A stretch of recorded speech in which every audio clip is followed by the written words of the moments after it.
الحمد لله وحده والصلاة والسلام على من لا نبي بعده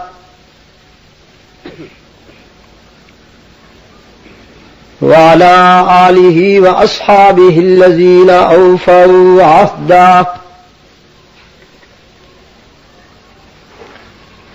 الذين هم مفاتيح الرحمة ومصابيح الغرر. أعوذ بالله من الشيطان الرجيم. بسم الله الرحمن الرحيم.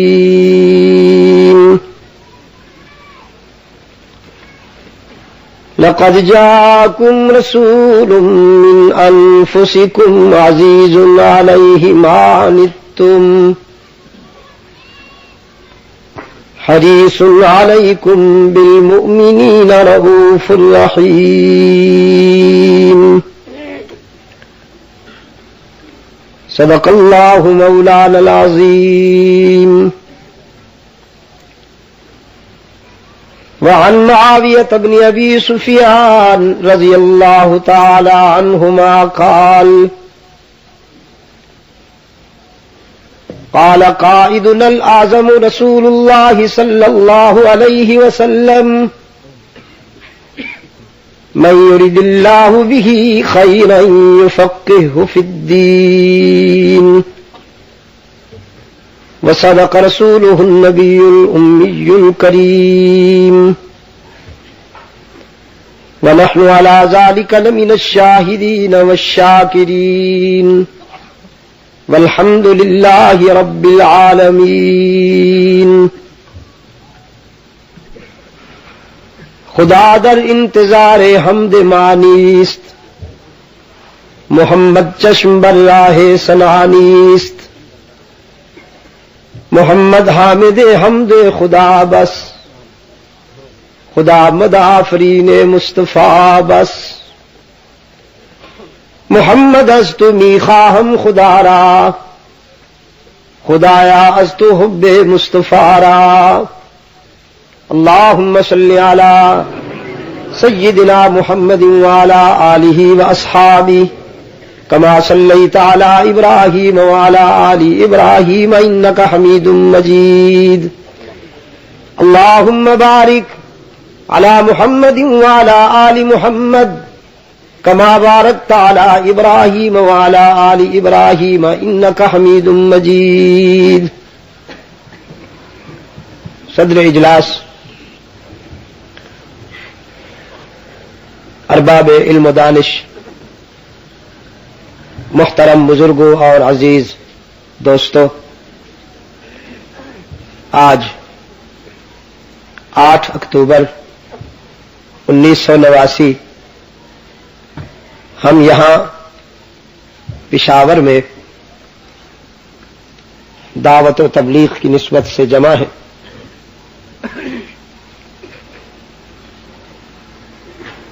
قرآن و سنت کی تبلیغ کرنے والی اس انجمن کے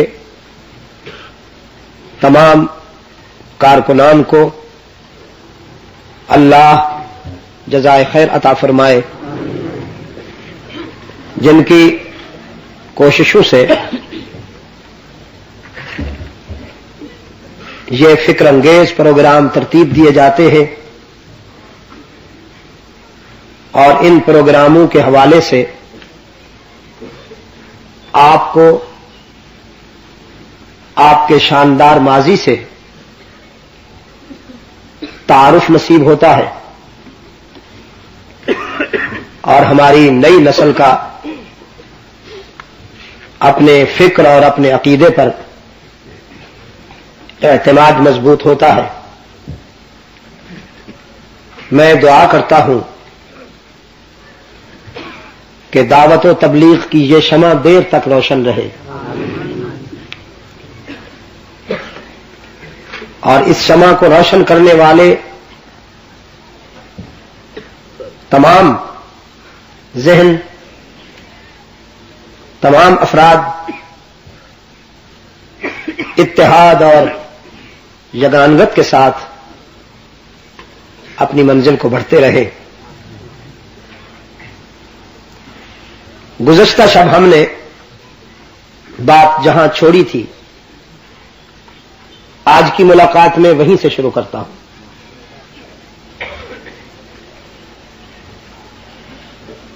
جو دوست گزشتہ شب تشریف نہیں لا سکے تھے، ظاہر ہے کہ ان کے لیے وہ باتیں جو آج کی گفتگو کی تمہید ہونی چاہیے نہ سننے کے باعث ذہنی اعتبار سے مضمون سے وابستگی آزمائش بنے گی، لیکن میری کوشش ہوگی کہ میں عام فہم اور سلیس انداز میں آپ کے سامنے رحمت عالم صلی اللہ علیہ وسلم کی حیات طیبہ کے یہ روشن گوشے پیش کر سکوں. ہم نے گزشتہ شب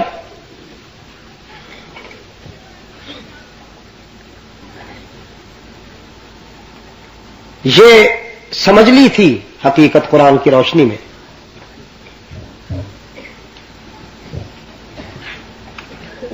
کہ نبوت و رسالت کا تاج اللہ نے بشریت کے سر پہ رکھا ہے. یہ شرف صرف بشریت کو حاصل ہوا ہے اللہ کی تمام مخلوق میں سے کہ وہ امین رسالت ہے اور امین نبوت ہے. تمام انبیاء اور رسل انسان تھے، ہمارے آقا و محبوب صلی اللہ علیہ وسلم بھی انسان تھے، لیکن انسان کامل، ایک ایسا انسان کامل کہ جس کا سراپا، جس کا پیکر، جس کا وجود روشنی کا ایسا مینار ہے کہ جس زاویہ نظر سے دیکھا جائے بے داغ نظر آتا ہے. صلی اللہ علیہ وسلم. اس معاملے میں بخل نہ کیا کیجیے. رحمت عالم صلی اللہ علیہ وسلم کے تذکرے پر سچے عاشق کی طرح مچل جایا کیجیے اور آپ صلی اللہ علیہ وسلم کی بارگاہ رحمت میں ہدیہ درود و سلام بھیج دیا کیجیے، بہت فائدہ ہوگا آپ کو.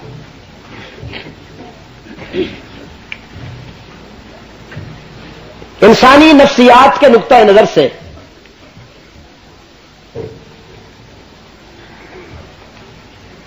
کسی کی شخصی عظمت کو سمجھنے کے لیے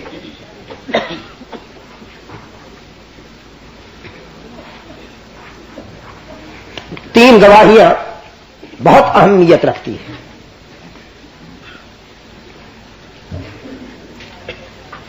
اس چوک کا کیا نام ہے جی؟ گنج. یہ گنج خزانے سے ہے یا سر والا گنج ہے؟ خزانے سے. عجیب. تو یہاں گنج ہے گو نہ گو دفن ہے. یہ جو اس قسم کے نام ہیں، میں نے پہلے بھی شاید کہیں عرض کیا، انہیں مشرف باسلام کیجیے. یہ دور غلامی کے نام ہے. اب تو اس قسم کے جو چوک ہیں یا روڈ ہے ان کے نام ایسے ہونے چاہیے کہ جب ان کا نام لیا جائے تو ذہن اپنے شاندار ماضی کے اجالوں میں کھو جائے، شاندار ماضی کی روشنیوں میں کھو جائے. چوک صدیق اکبر ہونا چاہیے، چوک فاروق اعظم ہونا چاہیے، چوک عثمان ذو النورین ہونا چاہیے، چوک حیدر کرار ہونا چاہیے، سلمان چوک ہونا چاہیے، ابو ہریرہ چوک ہونا چاہیے. تو یہاں کے جو ہمارے نمائندہ حضرات ہیں، بلدیاتی نمائندہ حضرات ہیں، ان سے رابطہ قائم کیجئے اور اس کو ایک اچھا سا نام دے دیجئے جو آپ کو پسند آ جائے. ابھی ہم نے علاقے سے گزرے تو میں نے اپنے دوستوں سے پوچھا کہ یہ کون سا علاقہ ہے، بلکہ انہوں نے خود بتایا، ایسا نام بتایا کہ میں دہراتا بھی نہیں ہوں. اس قسم کے جو نام ہیں انہیں آپ خوبصورت بنائیے. تو 3 گواہیاں بڑی اہمیت رکھتی ہیں. پشاور کے روشن ضمیروں، خامد کے لیے بیوی کی گواہی، اس لیے کہ بیوی جتنی اپنے خامد کو جانتی ہے کوئی اتنا نہیں جانتا. طبعا انسان جب اپنے گھر سے باہر نکلتا ہے تو تکلف اختیار کرتا ہے، اس کا سٹائل آرٹیفیشل ہوتا ہے، لیکن گھر کے اندر وہ بہت بے تکلف رہتا ہے، اس میں کوئی تصنع نہیں ہوتا. اس لیے بیوی کی گواہی بہت اہمیت رکھتی. پھر مخدوم کے لیے اس کے خادم خاص کی گواہی،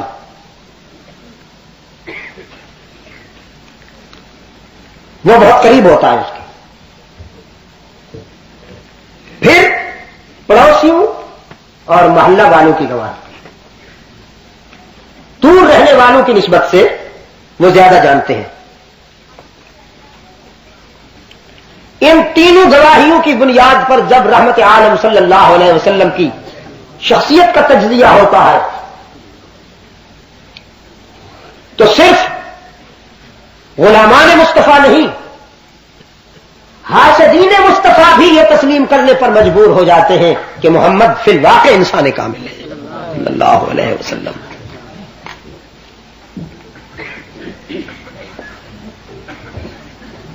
بیوی رحمت عالم صلی اللہ علیہ وسلم کی جس کی عمر جب وہ گواہی دے رہی ہے رحمت عالم صلی اللہ علیہ وسلم کی سچائی پر، رحمت عالم صلی اللہ علیہ وسلم کی عظمت پر، تو 55 سال کی عمر رسیدہ ہے. نکاح کے وقت اللہ کے رسول صلی اللہ علیہ وسلم کی عمر مبارک 40 برس تھی اور سیدہ خدیجہ حضور کی عمر مبارک 25 برس تھی اور سیدہ خدیجہ رضی اللہ تعالی عنہا کی عمر مبارک 40 برس تھی. آپ صلی اللہ علیہ وسلم نے جب اعلان نبوت فرمایا تو اب اللہ کے رسول صلی اللہ علیہ وسلم زندگی کی 40ویں برس میں ہے اور سیدہ خدیجہ رضی اللہ تعالی عنہا 55 برس کی ہو گئی ہے. 55 برس کی عمر میں انسان کی رائے جذباتی نہیں ہوتی، متین اور سنجیدہ ہوتی ہے.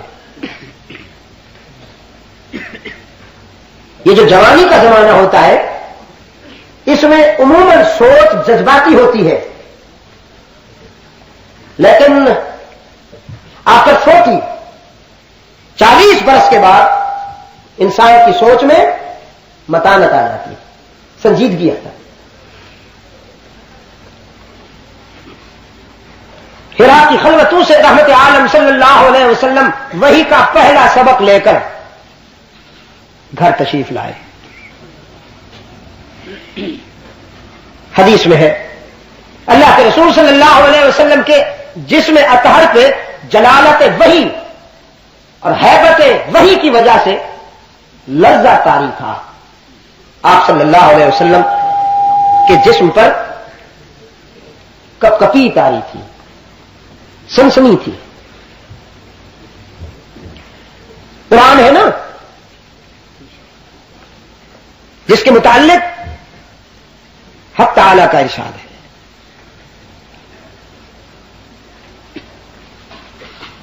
فرمایا لو انزلنا هذا القرآن على جبل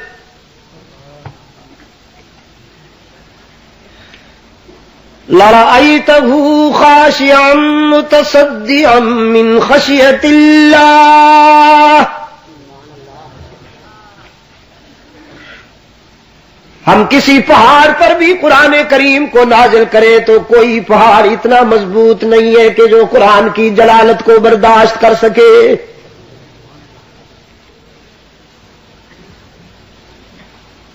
کانپتا ہوا ریزہ ریزہ ہو جائے. یہ پہاڑ بڑے مضبوط نظر آتے ہیں نا آپ کو.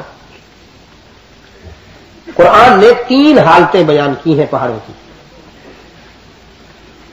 فرمایا وَإِنَّ مِنَ الْحِجَارَةِ لَمَا يَتَفَجَّرُ مِنْهُ الْأَنْهَارُ وَإِنَّ مِنْهَا لَمَا يَشَّقَّقُ فَيَخْرُجُ مِنْهُ الْمَاءُ وَإِنَّ مِنْهَا لَمَا يَهْبِطُ مِنْ خَشْيَةِ اللَّهِ وَمَا اللَّهُ بِغَافِلٍ عَمَّا تَعْمَلُونَ.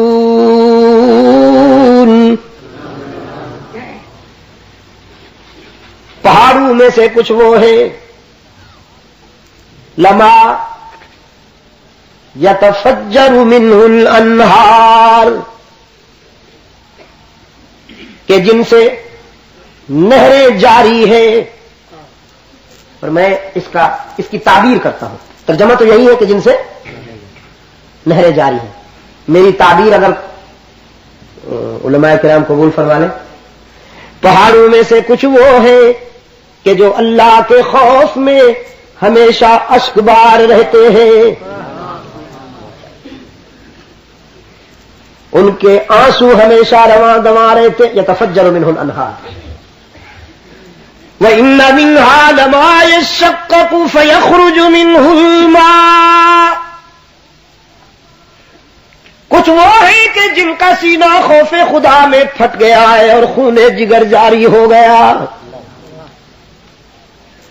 وَإِنَّ مِنْهَا لَمَا يَهْبِطُ مِنْ خَشْيَةِ اللَّهِ. کچھ وہ ہیں کہ جو خوف خدا میں ہر وقت لرزہ بر اندام رہتے ہیں, ہر وقت کانپتے رہتے ہیں. یہ تو پہاڑوں کی کیفیت ہے. 3 حالتیں. وَمَا اللَّهُ بِغَافِلٍ عَمَّا تَعْمَلُونَ. لیکن اے انسان, ایک تو ہے کہ قابو میں نہیں آتا, قطرہ ناپاک سے بنایا ہوا, غلیظ جرثومے سے بنایا ہوا. اے ابن آدم, پہاڑ تو ہمارے ڈر سے کانپ رہے ہیں, کچھ لرزہ برندام ہے, کچھ کا سینہ شک ہو گیا, کوئی دائمی اشکبار ہے. ایک تو ہے کہ تیرے چونچلے اور تیری کرتوت قابل دید ہے. ہم تیری حرکتوں سے بھی ناواقف نہیں ہیں, بہت اچھی طرح دیکھ رہے ہیں تجھے. رحمت عالم صلی اللہ علیہ وسلم ہرا کی خلوتوں سے پہلا سبق لے کر گھر تشریف لائے, اور گھر آتے ہی سیدہ خدیجہ رضی اللہ تعالی عنہا سے فرمایا زملونی زملونی زملونی. خدیجہ مجھ پر چادر ڈال دو, مجھ پر کمبل اڑا دو. خشیت علی نفسی, مجھے تو جان کی فکر ہے کہ یہ امانت سنبھال سکوں گا کہ نہیں, یہ بوجھ اٹھا سکوں گا کہ نہیں.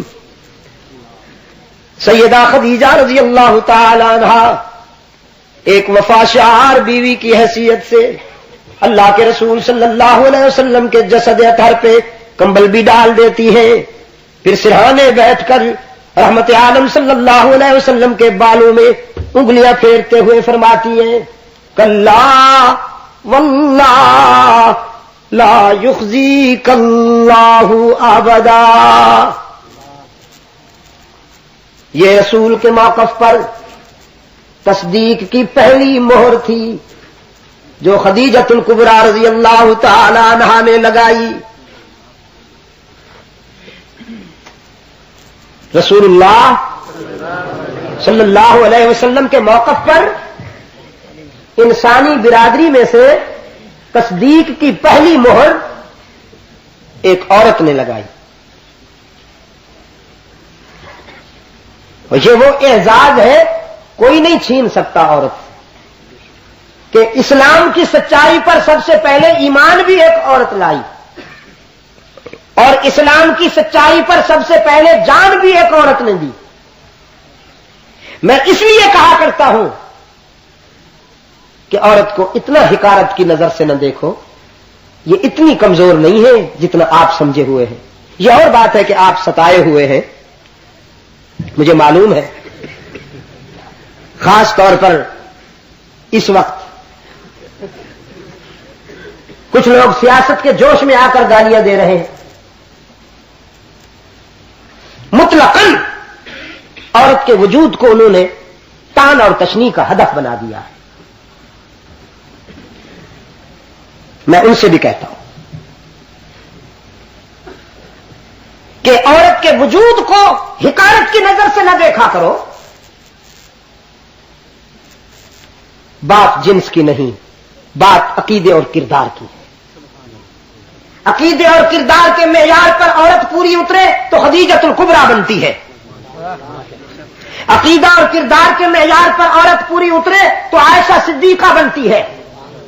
عقیدہ اور کردار کے معیار پر عورت پوری اترے تو صفیہ بنتی ہے، ام حبیبہ بنتی ہے، زینب رقیہ، ام کلثوم فاطمۃ الزہرا بنتی ہے. اور عقیدہ و معیار سے، عقیدہ و کردار کے معیار سے اگر مرد گر جائے تو ابو جہل بنتا ہے، ابن ابی بنتا ہے، ابن سودا ابن سبا بنتا ہے، ہلاکو بنتا ہے، چنگیز بنتا ہے.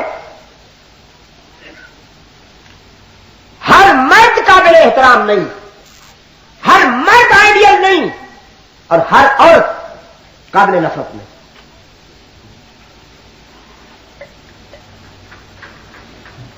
اور میں دوسری طرف بھی کہوں گا، جنہوں نے عورت کو بازار کی جنس بنانے کا فیصلہ کر رکھا ہے،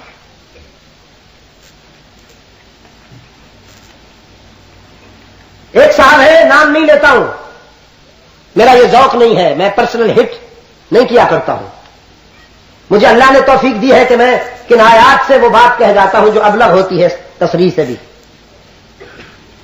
یہ میرے اوپر اس کا کرم ہے.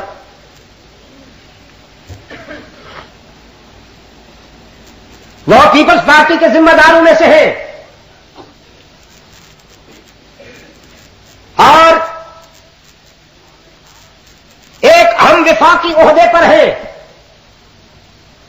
اس نے انڈیا کی فلم میں اپنی بیٹی کو بک کروایا ہے. دیکھیے، بیٹیاں سب کی قابل احترام ہوتی ہیں، بیٹیاں سب کی قابل احترام ہوتی ہیں. وہ بڑا کمینہ انسان ہے جو کسی کی بیٹی پر کیچڑ اچھالتا ہے، چاہے اس میں برائی ہو بھی پھر بھی کیچڑ نہیں اچھالنی چاہیے کسی کی بیٹی پر. سرکار دو عالم صلی اللہ علیہ وسلم کی بارگاہ رحمت میں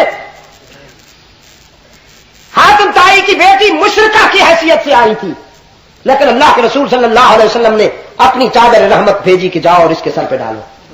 عرض کیا گیا اللہ کے رسول دشمن کی بیٹی ہے، فرمایا بیٹی بیٹی ہوتی ہے، دوست کی ہو یا دشمن کی. میں اس نقطہ نظر سے یہ کہہ رہا ہوں کہ پاکستان کا اٹارنی جنرل اتنے اہم عہدے پر وہ شخص اور انڈیا کی فلم انڈسٹری کے لیے اس نے اپنی بیٹی بک کرائی ہے. ڈوب نہیں مرتے یہ اس ملک کی تذلیل نہیں ہے، یہ اپنے آپ کو مہذب اور پڑھے لکھے سمجھتے ہیں. ان کے نزدیک یہ عورت کی ترقی ہے.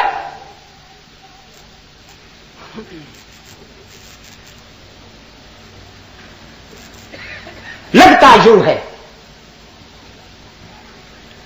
کہ ان کے تاریخی زمان کے دن قریب آ گئے ہیں.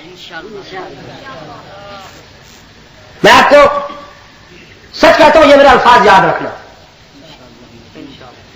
وہ بڑا حلیم ہے، جتنی اس کی ذات عظیم ہے حوصلہ بھی اتنا ہی عظیم ہے، لیکن جب کسی فرد یا کسی طبقے کے کرتوت حد سے بڑھ جائیں تو پھر اس کی گرفت بھی بڑی عبرتناک ہوا کرتی ہے.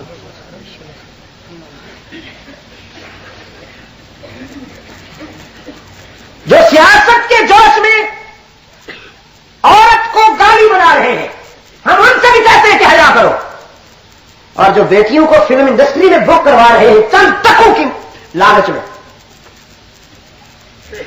میکسیمم 1 کروڑ روپیہ دے دیں گا نا انڈیا والا، ایک فلم میں کام کرنے سے 1 کروڑ روپیہ مل جائے گا نا.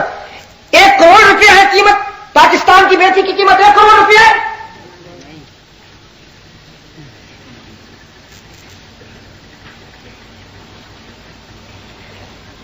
میرے عزیز دوستوں،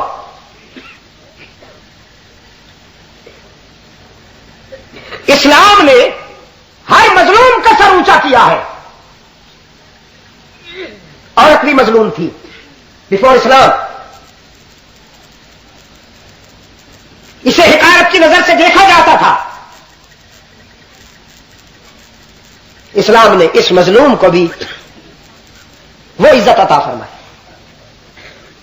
وہ عزت عطا فرمائی. دنیا کا کوئی نظریہ عورت کو وہ مقام نہیں دے سکتا، وہ اسٹیٹس نہیں دے سکتا جو اسلام نے عطا فرمایا ہے. سیدہ خدیجہ رضی اللہ تعالی عنہا رسول اکرم صلی اللہ علیہ وسلم کے موقف پر مہر تصدیق ثبت کرتے ہوئے پہلی گواہی دیتی ہے.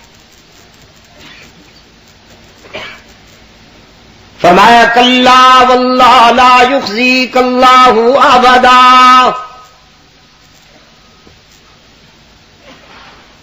اللہ کی قسم محمد اللہ آپ کو نقصان نہیں پہنچنے دے گا صلی اللہ علیہ وسلم.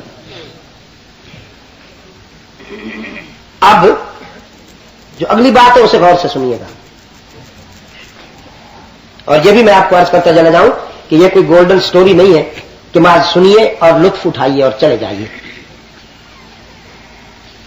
یہ آپ اس نقطہ نظر سے سنیے کہ ہم اللہ کے رسول کے پیش کردہ اخلاق کو اپنی عملی زندگی میں کس حد تک جگہ دے رہے ہیں.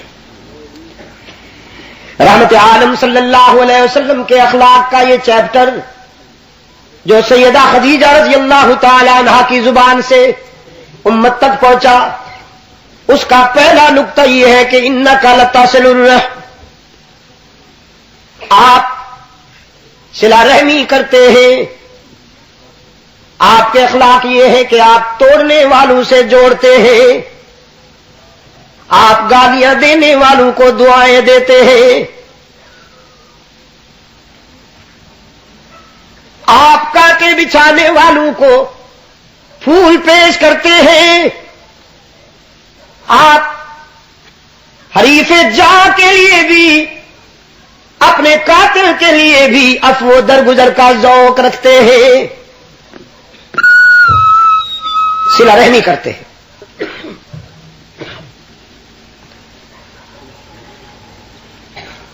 ہمارے ہاں صلہ رحمی یہ ہے کہ جو آپ کے ساتھ اچھائی کرے آپ جواب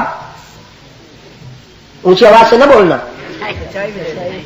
آواز کہیں اونچا نہ نکل جائے، بالکل نہ نکل جائے، بالکل دل ہی میں جواب دے دیجیے گا، میں دل کی باتیں بھی سمجھ لوں گا، تمہارے صدقے جاؤں.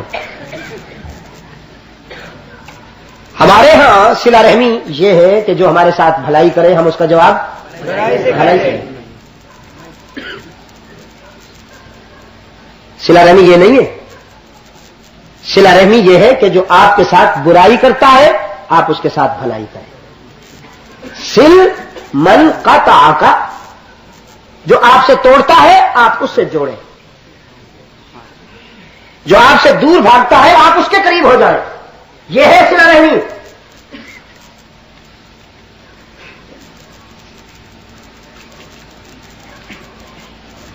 میرے عزیز دوستو، ایک خاتون اللہ کے رسول صلی اللہ علیہ وسلم کے راہ میں کانٹے بچھایا کرتی تھی. گھر کا کوڑا لے کر چھت پہ کھڑی رہتی تھی کہ وہ گزرے تو ڈال دے. اللہ کے رسول صلی اللہ علیہ وسلم نے 3-4 روز محسوس کیا کہ وہ نہیں ہے، وہ نہیں پھینکا جا رہا جھاڑو. پوچھا تو بتایا گیا وہ بیمار ہے بیچاری اور قابل قریب المرگ ہے. رحمت عالم صلی اللہ علیہ وسلم نے اپنے رضاکاروں سے فرمایا ہم پوچھنے کے لیے جائیں گے, ہمیں اس کے گھر لے جاؤ. سرور کائنات صلی اللہ علیہ وسلم اپنے ستانے والی کے گھر تشریف لائے ہیں اس کی عیادت کے لیے, اور آپ صلی اللہ علیہ وسلم نے قریب جا کے فرمایا ہم آپ کو دعا کرنے کے لیے آئے ہیں کہ اللہ آپ کو شفا کاملہ عطا فرمائے, آپ پہلے کی طرح صحت مند ہو جائیں, پھر آپ اپنا کام جاری رکھیں ہم اپنا کام جاری رکھیں. تو وہ رو پڑی بوڑھی, کہنے لگی محمد مجھے معلوم نہیں تھا کہ تو اتنا عظیم ہے صلی اللہ علیہ وسلم, مجھے معلوم نہیں تھا کہ آپ اتنے عظیم ہیں.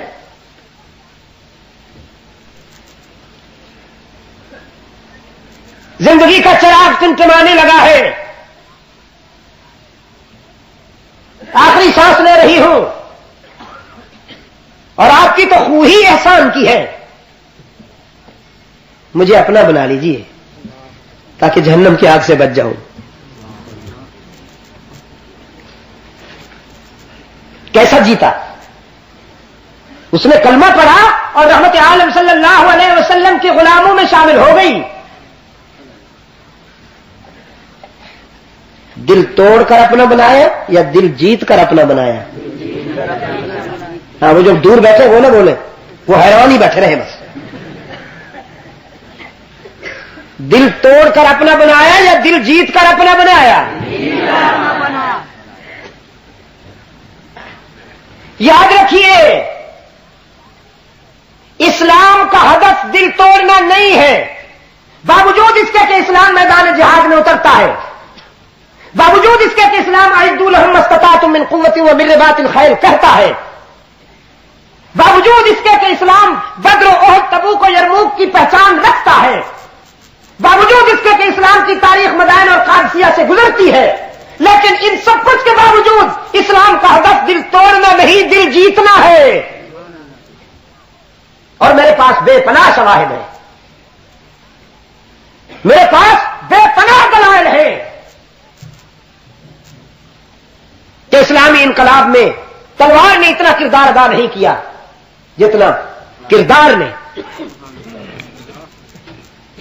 میں تاریخ کے پس منظر میں اپنے شاندار ماضی کو جب دیکھتا ہوں تو مجھے صاف دکھائی دیتا ہے تلوار ٹوٹ گئی ہے, کردار جیت گیا ہے. جہاں تلوار ناکام ہوئی ہے وہاں کردار نے کامیابی کے جھنڈے لہرائے ہیں. اور آج سب سے ہمارے ہاں سب سے بڑا ویک پوائنٹ ہی یہی ہے کہ کردار جاتا رہا. ویسے بھی ہم گفتار کے غازی رہ گئے, باتیں سن لیجئے ہم سے. خطیب العصر کھڑے ہیں نا آپ کے سامنے جا کر, باتیں سن لیجئے.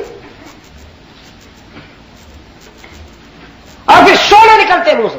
یہ مدنی بھی اعلان کرتا ہے اب آپ کے سامنے حضرت مولانا فلاں صاحب حضرت شعلہ بیان صاحب آ رہے ہیں, انا للہ و انا الیہ راجعون.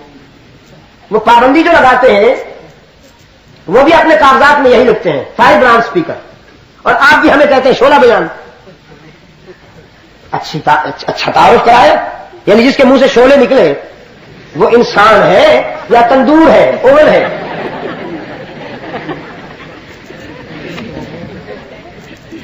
کبھی جناب اب آپ کے سامنے شیر پاکستان, یہ شیر پاکستان کسی کو چیرنا پھاڑنا ہے, اس شیر کم وقت میں کوئی خوبی بھی دکھاؤ مجھے. یہاں تو ہم نے سن رکھا تھا جی بڑا یہ جنگل کا بادشاہ ہوتا ہے اور یہ ہوتا ہے. میں نے باہر کی دنیا میں بڑے بڑے زو پارک دیکھے. ابھی افریقہ میں ہم نے ایک زو پارک دیکھا, آپ حیران ہوں گے سن کر, 80 اسکوائر میل میں پھیلا ہوا تھا. یہاں سے راولپنڈی کتنا ہے؟ تو 120 میل. تو یہاں سے ٹیکسلا سمجھ لیں, یعنی یہاں سے ٹیکسلا تک ایک ہی زو پارک ہے, اتنا ہی چوڑا اتنا ہی لمبا مربع میل. اس میں چڑیا سے لے کر شاہین تک اور چوہے سے لے کر ہاتھی تک سب جانور کھلے ہوئے. تو ہم اس میں دوست مجھے لے گئے کار کا شیشہ بند کر کے, تو پھر وہاں ہم نے ان کو اصلی جو ان کی فطرت ہے اس میں دیکھا. یقین فرمائیے بیچارے ہرن پر جھپٹتا ہے یہ شیر, اس کو کھا جاتا ہے. اور گینڈے کے آگے بھاگتا ہے کمبخت، ایسا دم دبا کے بھاگتا ہے، کمزوروں پہ شیر ہے اور طاقتور کے آگے دم دبا کے بھاگتا ہے۔ کھانے کے معاملے میں حرام ہے اس کا وجود، اس کا گوشت کھانا حرام ہے، ٹھیک ہے نا جی؟ تو شیر پاکستان بنا دیا مجھے، یعنی میں انسان اچھا نہیں لگتا ہوں، میری جنس بدلنا ضروری ہے۔ کبھی کبھی یہ جو دوست ہوتے ہیں نا جی، یہ اتنی مہربانی کر دیتے ہیں کہ دشمن بھی نہیں کر سکتا۔ نادان دوستوں سے اس لیے اعلی نظر میں پناہ مانگی ہے۔ تو میں کیا کر رہا تھا؟ ہاں؟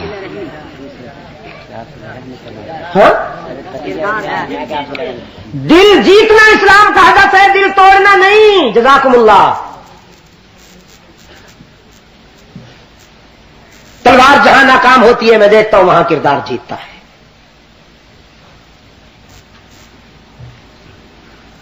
مولانا محمد یحییٰ رحمۃ اللہ علیہ کا ایک واقعہ میں سنایا کرتا ہوں، پتہ نہیں آپ کبھی یہاں ہوا کہ نہیں، اگر سنا بھی تو آج کندھے مقرر۔ مولانا محمد یحییٰ رحمۃ اللہ تعالی ہمارے بڑے صغیر کے نہایت ہی قابل احترام کرداروں میں سے ایک۔ مسجد اور مندر کے درمیانی حصے پر زمین کے ٹکڑے پر ہندو مسلم فساد ہو گیا۔ مسلمان کہتے تھے یہ مسجد کی ملکیت ہے اور ہندو کہتے تھے یہ مندر کی ملکیت ہے۔ دونوں طرف سے جذبات انتہا کو پہنچ گئے اور دونوں پارٹیوں نے اپنا کیس عدالت میں دائر کر دیا، انگریز جج کے سامنے، مسلمانوں نے بھی اور ہندو نے بھی۔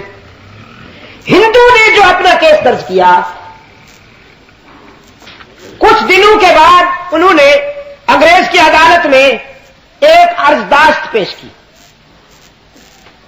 کہ اسی مسجد کے مولانا محمد یحییٰ صاحب جو ہیں ان کو عدالت میں بلا لیا جائے، اگر وہ یہ بیان دے دے کہ یہ مسجد، یہ جو زمین ہے درمیان والی، یہ مسجد کی ملکیت ہے، تو ہم اپنا کیس ودرا کر لیں گے اور زمین کو مسجد کے حق میں ملکیت تسلیم کر لیں گے۔ چلیے،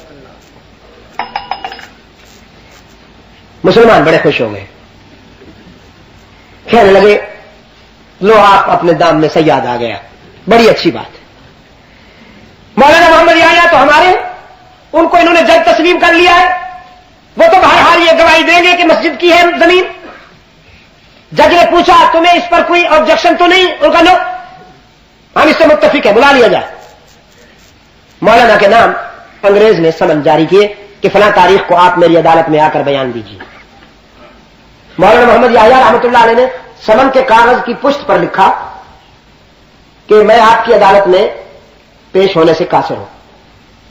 وجہ یہ لکھی کہ انگریز کی اسلام دشمنی کا جو کردار ہے اس کی وجہ سے میں نے قسم کھائی ہوئی ہے کہ اور تو میں کچھ کر نہیں سکتا، بوڑھا آدمی ہوں، جب تک زندہ ہوں جان بوجھ کر اس ملعون کو دیکھوں گا نہیں۔ میں نے انگریز کو نہ دیکھنے کی قسم کھا رکھی ہے، آپ کی عدالت میں پیش ہونے کے معنی یہ ہے کہ میری قسم ٹوٹ جائے گی، اس لیے میں آپ کی عدالت میں پیش ہونے سے قاصر ہوں۔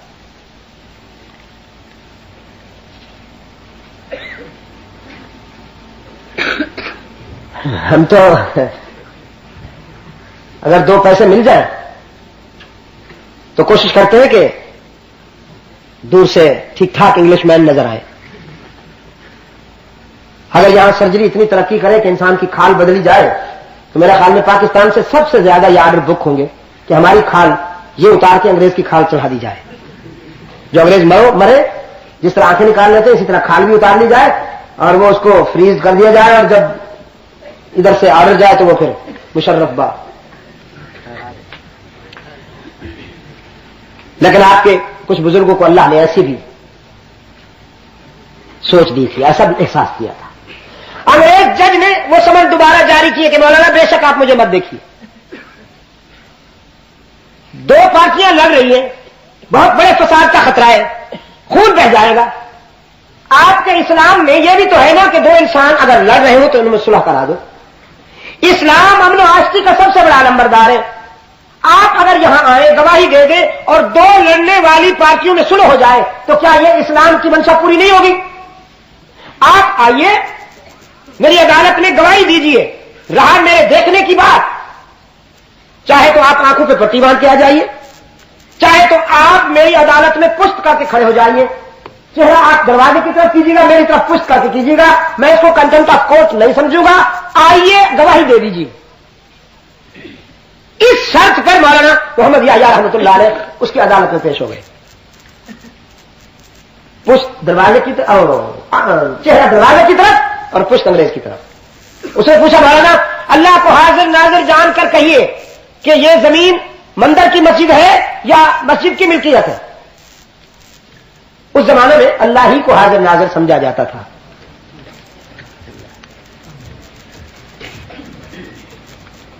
اب تو ماشاءاللہ فریڈم ہے نا جی، پاکستان میں فریڈم، جس کو جو جی چاہتا ہے وہ عقیدہ بنا لیتا ہے۔ مولانا محمد یحییٰ رحمۃ اللہ علیہ نے فرمایا دونوں پارٹیوں کے کان کھڑے ہو گئے، ہندوؤں کے بھی اور مسلمانوں کے بھی، کہ دیکھیں کیا کہتے ہیں مولانا نے فرمایا یہ تو مجھے معلوم نہیں ہے کہ یہ زمین مندر کی ملکیت ہے یا نہیں، لیکن مجھے اچھی طرح معلوم ہے کہ یہ زمین مسجد کی ملکیت نہیں ہے۔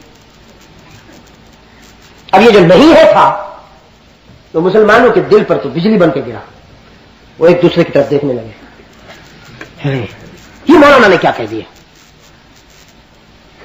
کسی نے جذباتی نے کان میں کہا بک گیا،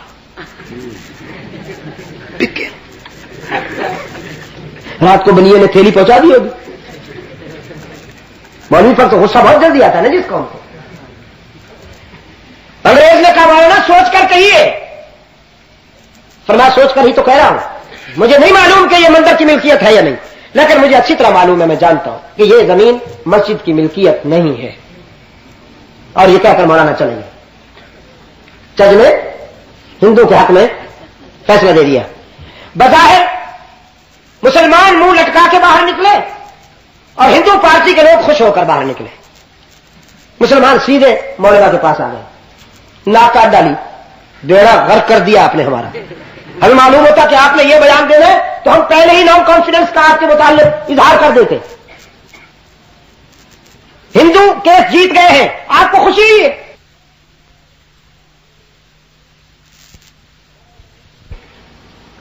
مولانا مرحوم فرمانے لگے مسلمان کیس ہار گئے ہیں، لیکن میں مطمئن ہوں کہ اسلام کیس جیت گیا ہے۔ مسلمانوں کی کھوپڑی میں یہ منطق بھی نہ آئی کہ مسلمان کیس ہار گئے، اسلام کیس جیت گیا ہے، یہ کیسے؟ فرمانے لگے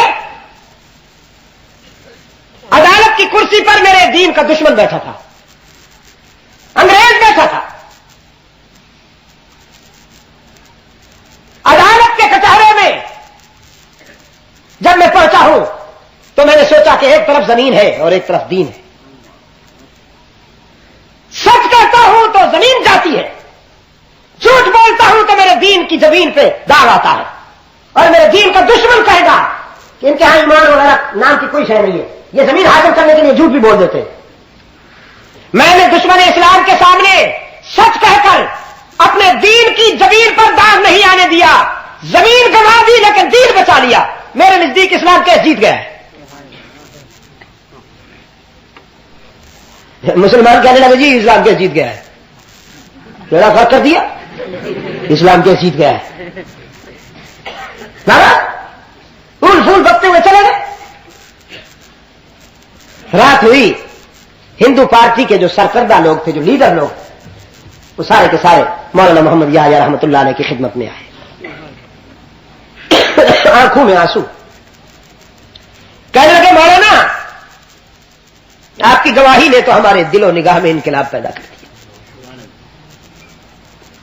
ہم نے تو آپ پر اظہار اعتماد کر دیا تھا، لیکن بعد میں ہمیں اس قدر دباؤ پڑا، ہماری برادری کے لوگوں نے اتنا دباؤ ڈالا کہ تم ازداز جو ہے واپس لے لو، تم نے مسلمانوں کے عالم کو اپنا فیصلہ بنا لیا ہے، جج بنا لیا ہے، لیکن عدالت میں آپ کا بیان سننے کے بعد ہمارے ضمیر نے گواہی دی کہ جب غلام اتنا سچا ہے تو اس کا آقا کتنا سچا ہوگا، جس مذہب کے رضاکار اتنے سچے ہیں اس مذہب کا بانی کتنا سچا ہوگا۔ بھی آپ کی خدمت میں آئے ہیں کہ ہمیں بھی آج سے محمدی بنا دیجیے. مولانا کے ہاتھ پر انہوں نے اسلام قبول کیا. کہہ رہے مولانا یہ فرض ملکیت ہم ساتھ لائے ہیں, اس زمین کے اصل مالک ہم ہیں. ایکچولی مسلمان اس کو مسجد کی ملکیت بتا رہے تھے, ہندو اسے مندر کی ملکیت بتا رہے تھے. یہ نہ مسجد کی ملکیت تھی نہ مندر کی ملکیت تھی, اصل میں یہ ہماری ملکیت ہے, یہ فرض ملکیت ہم ساتھ لائے ہیں. اب ہم پھر کیس دائر کرتے ہیں اور یہ سلسلہ دوبارہ چلاتے ہیں. پھر کیس دائر ہوا اور عدالت میں آ کر انہی لوگوں نے گواہی دی کہ چونکہ ہم مسلمان ہو چکے ہیں اور یہ زمین ہماری ملکیت ہے, ہم اس زمین کو مسجد کے حق میں وقف کرتے ہیں. محمد یحییٰ رحمۃ اللہ علیہ نے اپنے جذباتی اور جوشیلے ساتھیوں سے کہا, دیکھا تم تو ناراض ہو گئے تھے کہ تم نے ناک کاٹ ڈالی ہے اور بیڑا کر دیا ہے. محمد یحییٰ نے جھوٹ نہیں بولا, محمد یحییٰ نے سچ کا دامن نہیں چھوڑا. محمد یحییٰ کے خدا نے یحییٰ کا دین بھی بچا لیا, زمین بھی عطا کر دی. کردار بہت بڑی بات ہے دوستو. اسلام کا ہدف دل جیتنا ہے, دل توڑنا نہیں, اور صلہ رحمی اسی کا نام ہے. آج سیرت مصطفیٰ کانفرنس کے حوالے سے اگر میں کسی دوست کے دل میں یہ بات اتارنے میں کامیاب ہو سکوں تو میری بہت بڑی خوش قسمتی ہوگی کہ جو آپ سے برائی کرے, اللہ آپ کو توفیق دے کہ آپ اس سے بھلائی کر کے اس کا دل جیت لیں. فرمایا انک لتصل الرحم وتحمل الکل وتکسب المعدوم وتصدق الحدیث وتقری الضعیف وتعین علی نوائب الحق. محمد صلی اللہ علیہ وسلم آپ توڑنے والوں سے جوڑنے والے ہیں, آپ کمزوروں کا بوجھ اٹھانے والے ہیں, آپ لوگوں کی گمشدہ چیزیں ان کے گھروں میں لوٹانے والے ہیں, آپ اچھی باتوں کی تصدیق کرتے ہیں, آپ مہمان نواز ہیں, آپ حق و سچائی کے علمبردار ہیں. والذی نفس خدیجہ بیدہ, مجھے اس کی قسم جس کے قبضہ میں خدیجہ کی جان ہے, اشہد انک رسول اللہ. کوئی مانے یا نہ مانے, کسی کی سمجھ میں آئے یا نہ آئے, لیکن سب سے پہلے میں اعلان کرتی ہوں کہ آپ اللہ کے سچے رسول ہیں. پشاور کے روشن ضمیروں,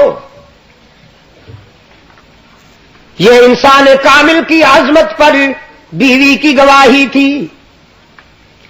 اب خادم کی گواہی سنیے. حضرت زید, آپ نہ کہیے گا رضی اللہ تعالیٰ عنہ, جزاک اللہ جزاک اللہ.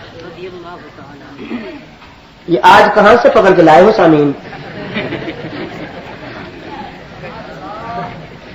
نہیں آپ ایسے ہوتے نہیں, ایسے نہیں ہوا کرتے تھے آپ. حضرت زید, پھر بھی بتانا پڑے گا مجھے, یہ یاد رہے گا. ویسے افسردہ نظر آتے ہیں آپ, کچھ بجھے بجھے سے. مہنگائی کی مار ہے نا, ہم نے تو نہیں کی مہنگائی, جن کو تم نے منتخب کیا مزے اٹھاؤ, ہمارا تو قصور نہیں ہے نا جی.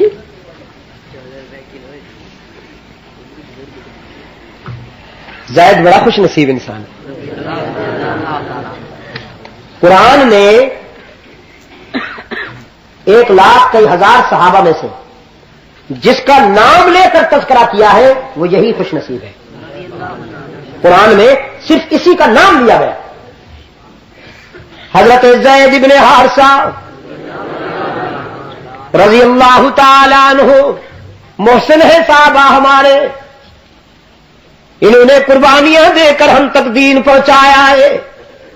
پشاور والوں, حق ہے ان کا جب ان کا نام آیا کرے تو آپ کی زبان پر یہ خراج عقیدت بے ساختہ پیش ہو جایا کرے رضی اللہ تعالی عنہ, اور ذرا اونچی آواز سے, تاکہ آپ کے پاس والے کو اگر یاد نہ آئے تو وہ آپ کو کہتا دیکھ کر کہہ ڈالے. بچپن میں اغوا کیے گئے، نہیں بلکہ جوان کے قریب، اتنا زیادہ بچپن نہیں تھا، قبائلی لڑائی ہوئی اور اس لڑائی کی گہما گہمی میں انہیں اٹھا دیا گیا، ہاں جوانی کے قریب لڑا۔ مکہ میں اکاز نام کی ایک منڈی لگا کرتی تھی جہاں اغوا شدہ بچے بکتے تھے، ان کی خرید و فروخت ہوتی تھی۔ حضرت زید بھی جزاکم اللہ رضی اللہ تعالی عنہ اس منڈی میں بکے، 400 درہم قیمت لگی، 400 درہم میں حضرت زید رضی اللہ تعالی عنہ بک گئے۔ اور تقدیر کے فیصلے دیکھیے، بعض بکنے والے بھی انمول ثابت ہوتے ہیں۔ ایک وہ ہے جو مصر کے بازار میں بک رہا ہے، تقدیر نے اسی مصر کا تاجدار بنا دیا، اور ایک یہ زید ہے کہ مکہ کے بازار میں بک رہا ہے، تقدیر نے مکہ کے بادشاہ کا غلام بنا دیا۔ رحمت عالم صلی اللہ علیہ وسلم کی خدمت میں پہنچ گئے حضرت زید رضی اللہ تعالی عنہ۔ حضرت زید کے والد اپنے بیٹے کی تلاش میں خواب چاندتے ہوئے مکہ آئے، انہیں بتایا گیا تمہارا بیٹا ہاشمی گھرانے میں رہتا ہے۔ رحمت عالم صلی اللہ علیہ وسلم کی خدمت میں حضرت زید کے والد آئے، کہنے لگے اللہ کے رسول یہ بیٹا ہے میرا، زید میرا بیٹا ہے، اور جب سے یہ گھر سے نکلا ہے ہمارا گھر مسکراہٹوں سے معروم ہو چکا ہے، خوشیاں رخصت ہو گئی ہیں ہمارے گھر سے، اس کی ماں تو رو رو کر اندھی ہو چکی ہے، اس کی بہنیں دن بھر آنسو کی برسات میں گھر کے دروازے پر اپنے بھائی کا انتظار کرتی ہے، اور مجھے دیکھیے ہڈیوں کا ڈھانچہ رہ گیا ہوں، چلتی پھرتی لاش رہ گیا ہوں، محمد یہ مجھے دے دیجئے، میں بیٹے کی بھیک مانگتا ہوں، آپ نے اسے خریدنے میں جتنے پیسے خرچ کیے دگنے لے لیجئے، لیکن میرا بیٹا مجھے دے دیجئے۔ رحمت عالم صلی اللہ علیہ وسلم نے فرمایا نا نا نا، ہم پیسے لیں گے نہیں، ہم تو پیسے دیں گے اور تحائف دے کر اپنے زید کو رخصت کریں گے۔ میں رشتے جوڑنے آیا ہوں، توڑنے نہیں آیا، میں وصل کرنے آیا ہوں، فصل کرنے نہیں آیا۔ بچھڑا ہوا لختے جگر، بچھڑا ہوا بیٹا ماں کو مل جائے، بچھڑا ہوا بھائی بہنوں کو مل جائے، میرے لیے اس سے بڑی خوشی کی بات کوئی نہیں۔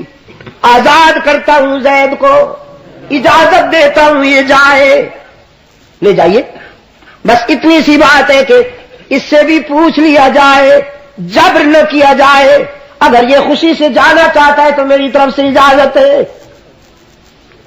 زید کے والد نے اللہ کے رسول صلی اللہ علیہ وسلم کا شکریہ ادا کیا، پھر بیٹے کی طرف دیکھتے ہوئے فرمایا اٹھو، تیرے آقا نے تجھے آزاد کر دیا، میں تجھے مانتا کی ٹھنڈی چھاؤں میں پہنچاؤں۔ پشاور کے دوستوں، حدیث کے آئینے میں زید کی ادائیں چمک رہی ہے، ایک نظر باپ کے چہرے پر، ایک نظر اللہ کے رسول کے چہرے پر۔ کچھ دیر تک نگاہیں جائزہ لیتی رہیں، پھر ضمیر نے فیصلہ صادر کیا، اپنے باپ سے کہتے ہیں آپ سے تو ملاقات ہو گئی، اللہ نے چاہا تو دنیاوی زندگی کے سفر میں ماں اور بہنوں سے بھی مل لوں گا، ورنہ میرے سلام پہنچائیے گا انہیں، سب کو چھوڑ سکتا ہوں لیکن ان کا دامن نہیں چھوڑ سکتا۔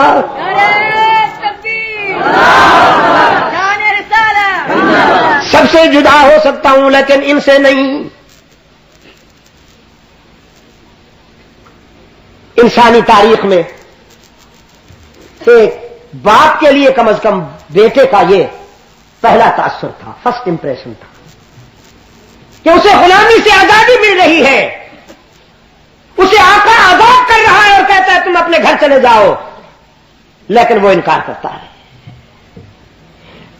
باپ نے کہا بیٹا تم غلامی سے اتنے مانوس ہو گئے ہو کہ آزادی بھول بیٹھے ہو، اس پرندے کی طرح جو کچھ دن پنجرے میں رہتا ہے اسے آزاد کرو تو وہ پھر پنجرے میں گھستا ہے، تمہیں یہ یاد ہی نہ رہا کہ آزادی کتنی بڑی نعمت ہے؟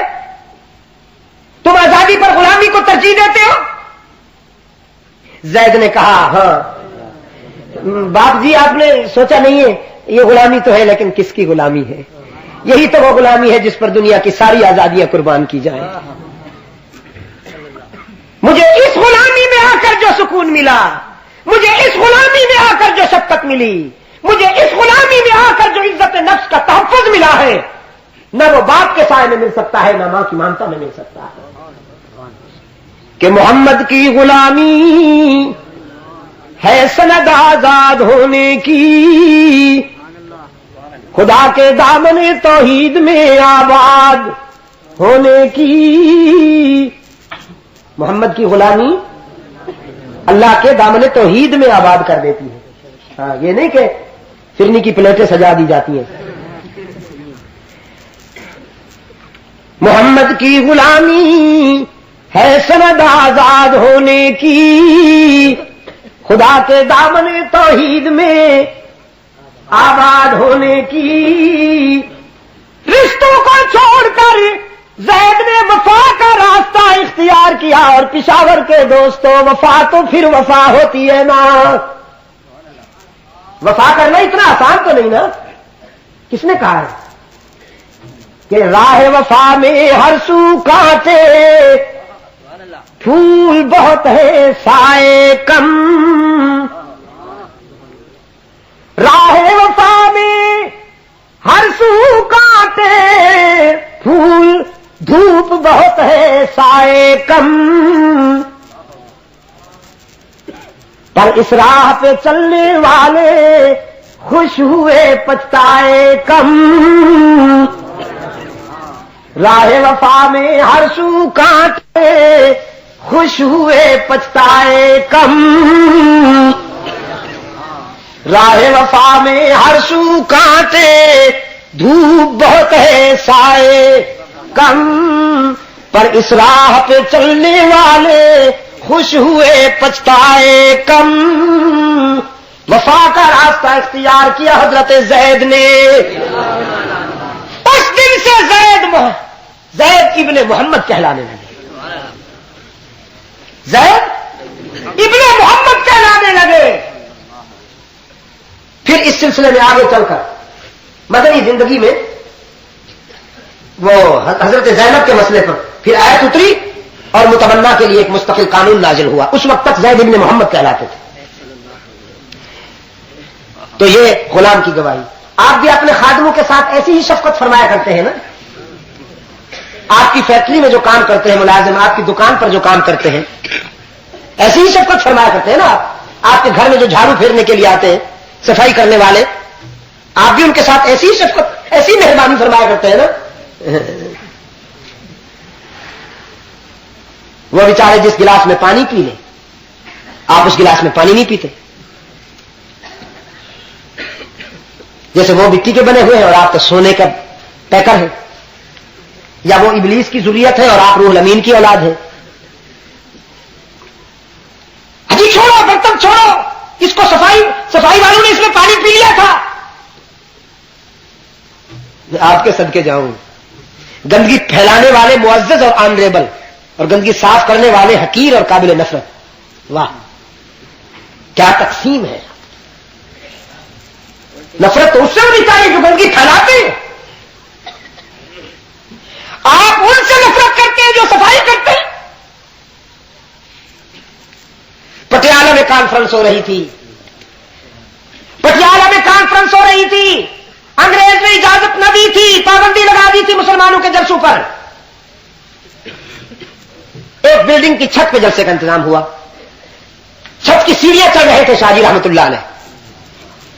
سیڑھیاں چڑھ رہے تھے تو جھاڑو لے کر ایک آدمی کنارے پہ یوں ہو گیا کہ مسلمانوں کے عالم دین آ رہے ہیں اور میں تو صفائی کرنے والا ہوں.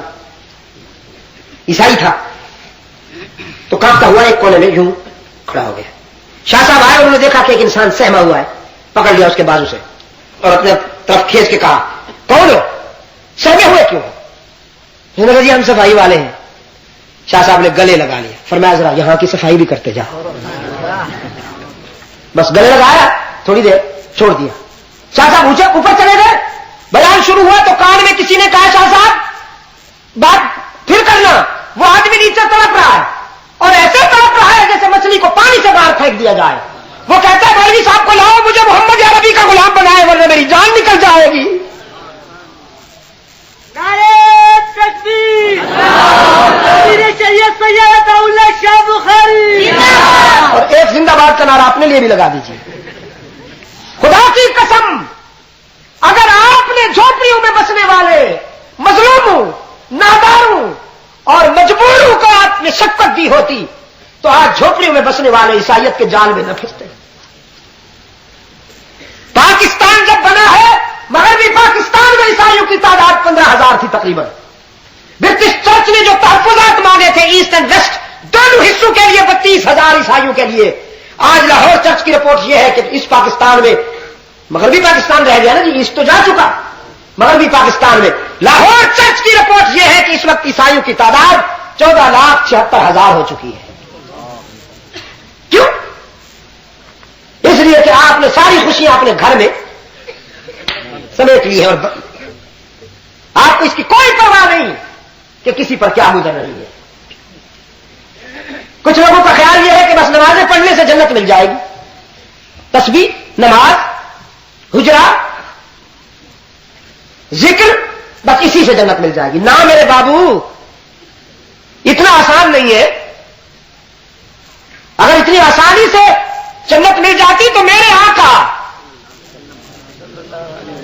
میرے کام, ساری کائنات کے محبوب رحمت عالم صلی اللہ علیہ وسلم ان تلخیوں سے نہ گزرتے کہ جن کا احاطہ کرنا میرے بس میں نہیں. اصحاب رسول کا کردار کیا ہے؟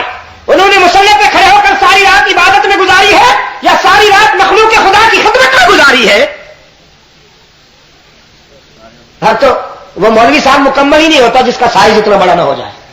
کہتے جی ابھی تک یہ پرائمری میں ہے, مختصر سے سائز والا مولوی صاحب جو بیچارہ ویسے واجبی سا ہو, سماج سا ہو, یہ تو پرائمری درجے کا چھوٹا سا مولوی صاحب. اصل مولوی تو وہ ہوتا ہے نا جی جو کرسی میں نہ سما سکے, جو چھوٹی موٹی گاڑی میں نہ آ سکے, ہاں, جو یادگار چوک کے روڈ پہ چل رہا ہو تو زمین کی دھڑکنیں کی سہانی بھی محسوس ہو, وہ ہوتا ہے اصل میں بزرگ.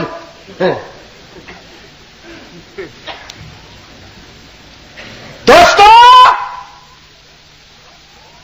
اللہ کے رسول صلی اللہ علیہ وسلم کا یہ ارشاد یاد رکھیے گا, عالم سے علم سے متعلق پوچھا جائے گا کہ تو نے اللہ کی اس نعمت کو ان پڑھوں تک کتنا پہنچایا.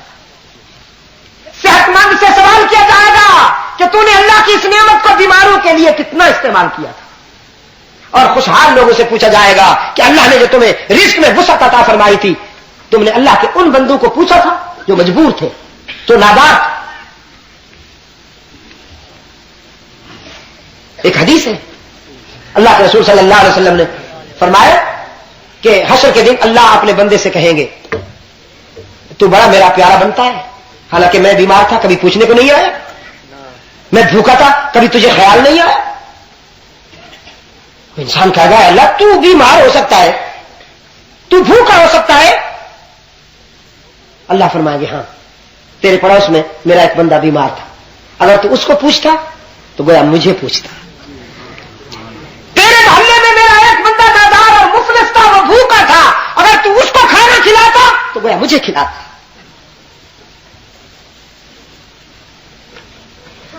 افسر صاحب جو ہے وہ اپنے ماتحت کو یوں دیکھتے ہیں جیسے خاندانی دشمن کو دیکھتے ہیں.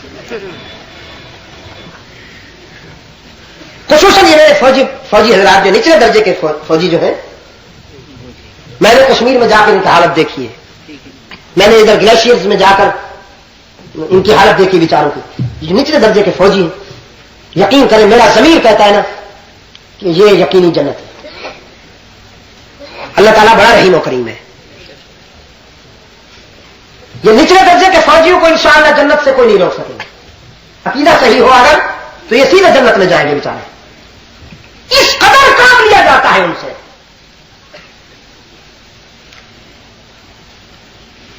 کرسی نشینوں, اپنے ماتحتوں کو بھی اللہ کی مخلوق سمجھا کرو.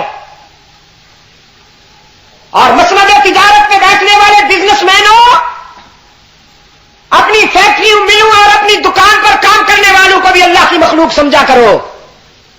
اللہ کے بندوں کو حقارت کی نظر سے نہ دیکھا کرو. جس نے دیا ہے وہ لے بھی سکتا ہے. میرے عزیز دوستو، آج بھی نفرتیں پھیلانے کے بجائے محبتوں کے سفیر بن جاؤ. آج بھی شعلہ بجانے کے بجائے حسن کلامی کے امین بن جاؤ. منہ سے شعلے نکلنے کے بجائے گلہائے رشد و ہدایت نکالو. اور فرعون کے سامنے بھی بات کرنی پڑے تو نرم زبان سے کرو، جس طرح اللہ نے اپنے کریم سے فرمایا. لوگوں نے اپنے جھوٹ پر اتنے اخلاق کی مٹھاس چڑھا دی کہ وہ ہمارے لوگ سنتے ہیں اس کو، اور تم نے اپنے سچ کو اتنا کڑوا بنا دیا کہ اپنوں کو بھی ہضم نہیں ہوتا. محبتوں کے سفیر بن جاؤ، چاہتوں کے سفیر بن جاؤ. میں آج بھی دعوے سے کہتا ہوں، جو لوگ باطل فتنوں کی اور باطل تحریکوں کی جال میں پھنس چکے ہیں، اگر تم سماجی زندگی میں، معاشی اور معاشرتی زندگی میں انہیں اپنا بھائی سمجھ کر ان کے ساتھ شفقت کے ساتھ پیش آؤ تو وہ آج بھی اسلام کے حلقے میں آ سکتے ہیں. میرا اپنا ایک مشاہدہ ہے. انڈیا میں ہم ایک پروگرام میں جا رہے تھے، راستے میں ایک ہندو کی بستی آ گئی تو ہماری گاڑی گرم ہو گئی تھی. اس میں پانی ڈالنے کے لیے ہم نے ان سے کہا کہ ذرا پانی لاؤ. گرمی تھی، میں نے کہا ذرا مجھے بھی پلا دو یار.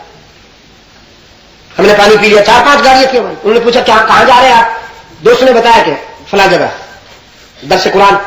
وہ آگے رہا. ہم جب واپس آئے تو میرے ساتھ ایک دوست تھے افریقہ کے. اللہ نے انہیں اتنی توفیق دی ہے. میں نے ان سے کہا کہ اگر تم یہ اس بستی ساری جھوپڑی، ہندو سب جھوپڑیوں میں رہ رہے تھے، میں نے کہا اگر اللہ آپ کو توفیق دے تو ان کو آپ مکان بنا دیں اور ان کے لیے ایک سکول بھی بنا. ہندو صحیح لگا، انسان تو ہے. اس نے کہا یہ اچھی بات ہے. یہ سن 83 کی بات، سن 83 کی بات ہے. پھر جب میں سن 87 میں گیا ہوں تو مجھے بتایا گیا کہ وہ پوری بستی مسلمان ہو چکی ہے. پوری بستی، بچوں سے بوڑھوں تک. صرف اتنی سی بات کہ جھوپڑوں سے انہیں مکان بنا دیے. ہمارے دوستوں نے ان کے بچوں کے لیے سکول بنا دیا اور اس اخلاق سے متاثر ہو کر انہوں نے اسلام قبول کر لیا. بڑی ذات کے ہندوؤں نے ان سے نفرت کی تھی، انہیں دور پھینک دیا تھا. مسلمانوں نے ذرا سا اخلاق کا مظاہرہ کیا تو وہ ہلکا بگوش اسلام ہو گئے. جو نسخہ وہاں کارگر ہو سکتا ہے وہ یہاں نہیں ہو سکتا. خیر، یہ میرا میسج تھا اس واقعے کے حوالے سے. حضرت زید رضی اللہ تعالی عنہ کے حوالے سے یہ میرا میسج تھا. اب پڑوسیوں کی گواہی اس انسان کامل کے متعلق. فاران کی بلندی پہ میرے آقا کھڑے ہیں داعی حق و صداقت کی حیثیت سے پہلا خطبہ ارشاد فرمانے کے لیے. فاران کی بلندی پہ آسمان ہدایت کا سراج منیر چمک رہا ہے اور چادر ہلائی جا رہی ہے. رحمت عالم صلی اللہ علیہ وسلم چادر ہلا رہے ہیں.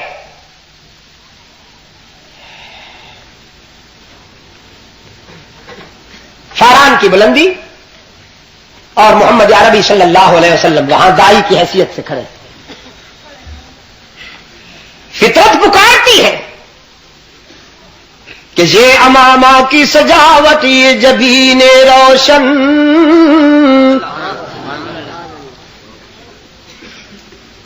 یہ قبائے عربی اور یہ نیچا دامن، مردہ بھی دیکھے تو کرچاک غریبان کفن، اٹھ چلے قبر سے بےتاب زباں پر یہ سخن، مرحبا سید مکی مدنی العربی، دل و جاں باد فدایت عجب خوش لقبی. فاران کی بلندی پر حسن کائنات سمٹایا ہے.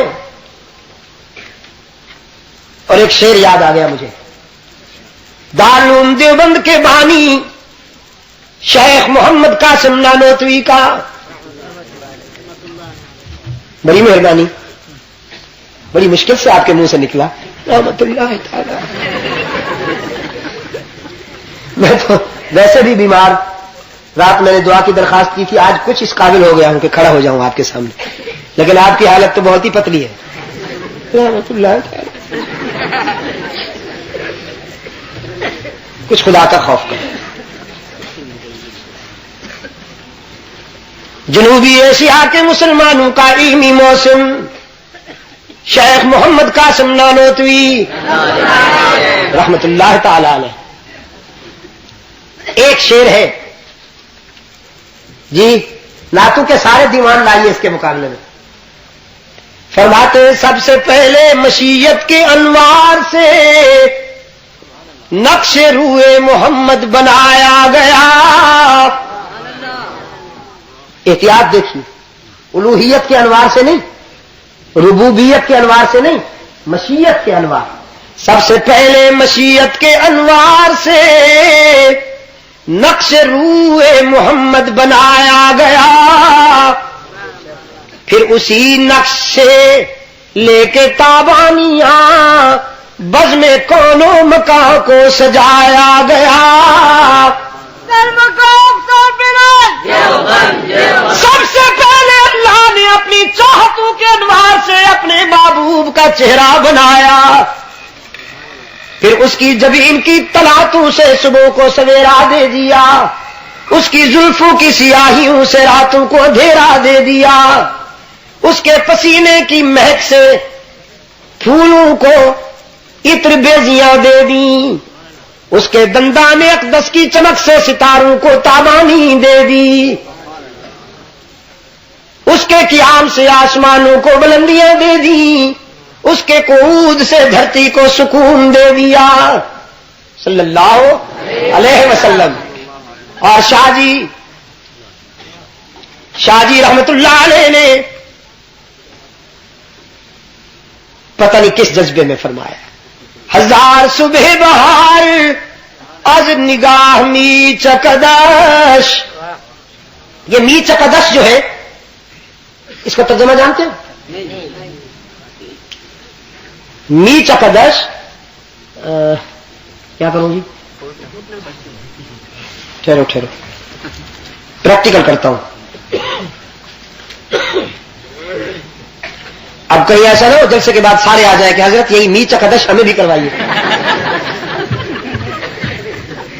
تھوڑی سی ہے یہ جو تھوڑا سا میں نے لگایا نا، یہ اب یہ می چکدش، یہ می چکدش، مہکنا پھوٹنا۔ ہزار صبح بہار از نگاہ می چکدش، میرے محبوب کی ایک نگاہوں سے کئی بہاریں پھوٹ پڑتی ہیں۔ جنوز سایہ زلف سیاہ می چکدش، چمن چمن گل و نسری زے عکس رخری زد، سبت سبت گل خنداز راہ می چکدش، بپیشگاہ جمالش جلال سر بسجود، بپیشگاہ جمالش جلال سر بسجود، چه خنداؤ چه تبسم کے جاہ می چکدش صلی اللہ علیہ وسلم۔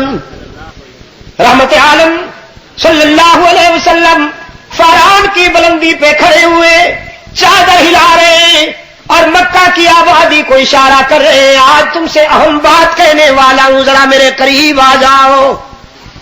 پورا مکہ سمٹ آیا رحمت عالم صلی اللہ علیہ وسلم کے دامن میں، بوڑھے بھی آئے، جوان بھی، مخدوم بھی آئے، خادم بھی، رعایا بھی آئی، حاکم بھی، مریدین بھی آئے، اس وقت بھی تھے نا گدی نشین، اس وقت بھی تھے. مریدین بھی آئے، پیران تسمہ پا بھی، پوری آبادی جمع ہو گئی. رحمت عالم صلی اللہ علیہ وسلم نے فرمایا لبثت فیکم عمرا، مکہ والو میں نے تم میں رہ کر زندگی کے 40 سال گزارے ہیں، تم میرے بچپن کے بھی گواہ ہو، میرے لڑکپن کے بھی گواہ ہو، میری جوانی کے بھی گواہ ہو.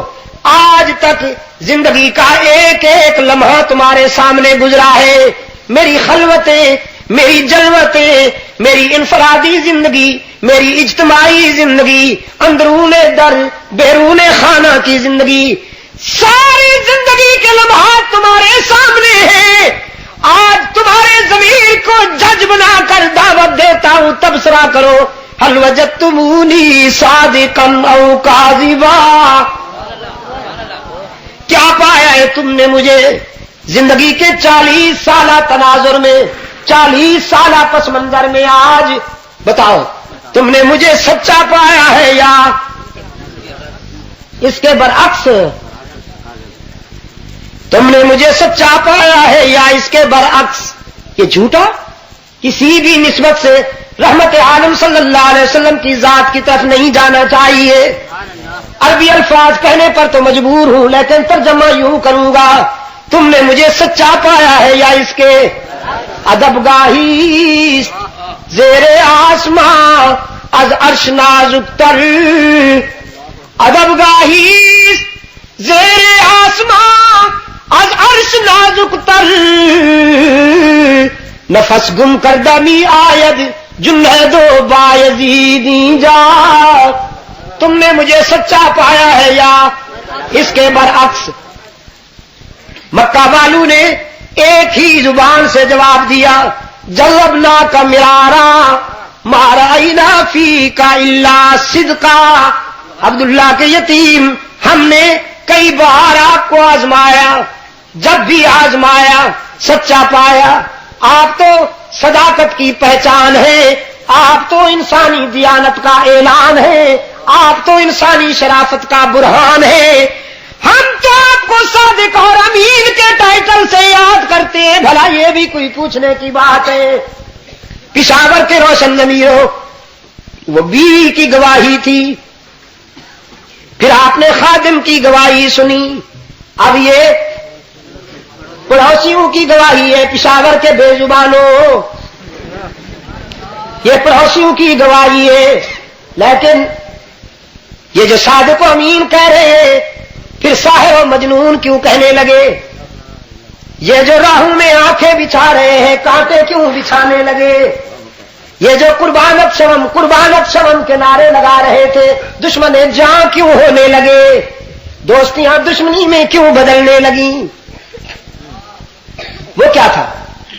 جب یہ بات آئی، جب یہ آواز بلند ہوئی، قولو لا الہ چلو الا اللہ میں جلدی نہ کیا کرو.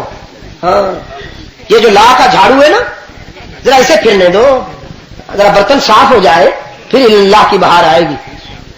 گھڑی دیکھ لوں؟ نہیں دیکھ. قولو لا الہ، قولو لا الہ، کہو پھر مجھے سچا مانتے ہو نا، امین مانتے ہو نا، دیانتدار مانتے ہو نا، میری شرافت کو معیار مانتے ہو نا، تو کہو پھر کوئی نہیں معبود، کوئی نہیں مسجود، کوئی نہیں ہر جگہ موجود، کوئی نہیں علام الغیوب، کوئی نہیں کارساز، کوئی نہیں حاجت روا، کوئی نہیں مشکل کشا، کوئی نہیں عزت دینے والا، کوئی نہیں رزق دینے والا، کوئی نہیں اولاد دینے والا. یہ جھاڑو پھر رہا ہے، دکانیں بند ہو رہی ہیں، مارکیٹیں، بڑی سپر مارکیٹیں بند بنا رکھی تھی نا انہوں نے، لات و منات عزا حبل کے نام سے سپر مارکیٹیں بنا رکھی تھی، آستانے سجا رکھے تھے، جھنڈیاں لہرا رکھی تھی، اور اس پر مجاور بن کے بیٹھے تھے لمبی لمبی زلفوں والے گدی نشین. استحصال ہو رہا تھا کامن مین کا, عام آدمی کا استحصال ہو رہا تھا. تم گناہگار ہو, تمہاری نہیں سنتا, تم اس قابل کہاں ہو کہ اللہ تمہاری سنے, بٹیرو تم اس قابل کہاں ہو کہ اللہ تمہاری سنے. ہم اللہ کے پیارے ہیں, تمہاری سنتا نہیں, ہماری ٹھکراتا نہیں, تمہاری ہمارے آگے, ہم وہاں پہنچائیں گے. مکان پر چڑھنے کے لیے زینہ ضروری. یہ تھیوری بہت پرانی ہے, یہ فلسفہ بہت پرانا ہے فنکاروں کا. مکان پر چڑھنے کے لیے زینہ ضروری ہے.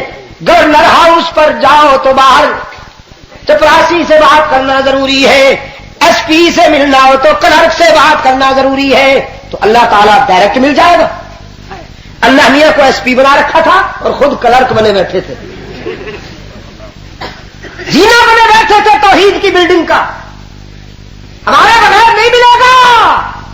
آئے افریقہ میں مجھے ایک تن کا کالا من کا گورا ایک نو مسلم ملا.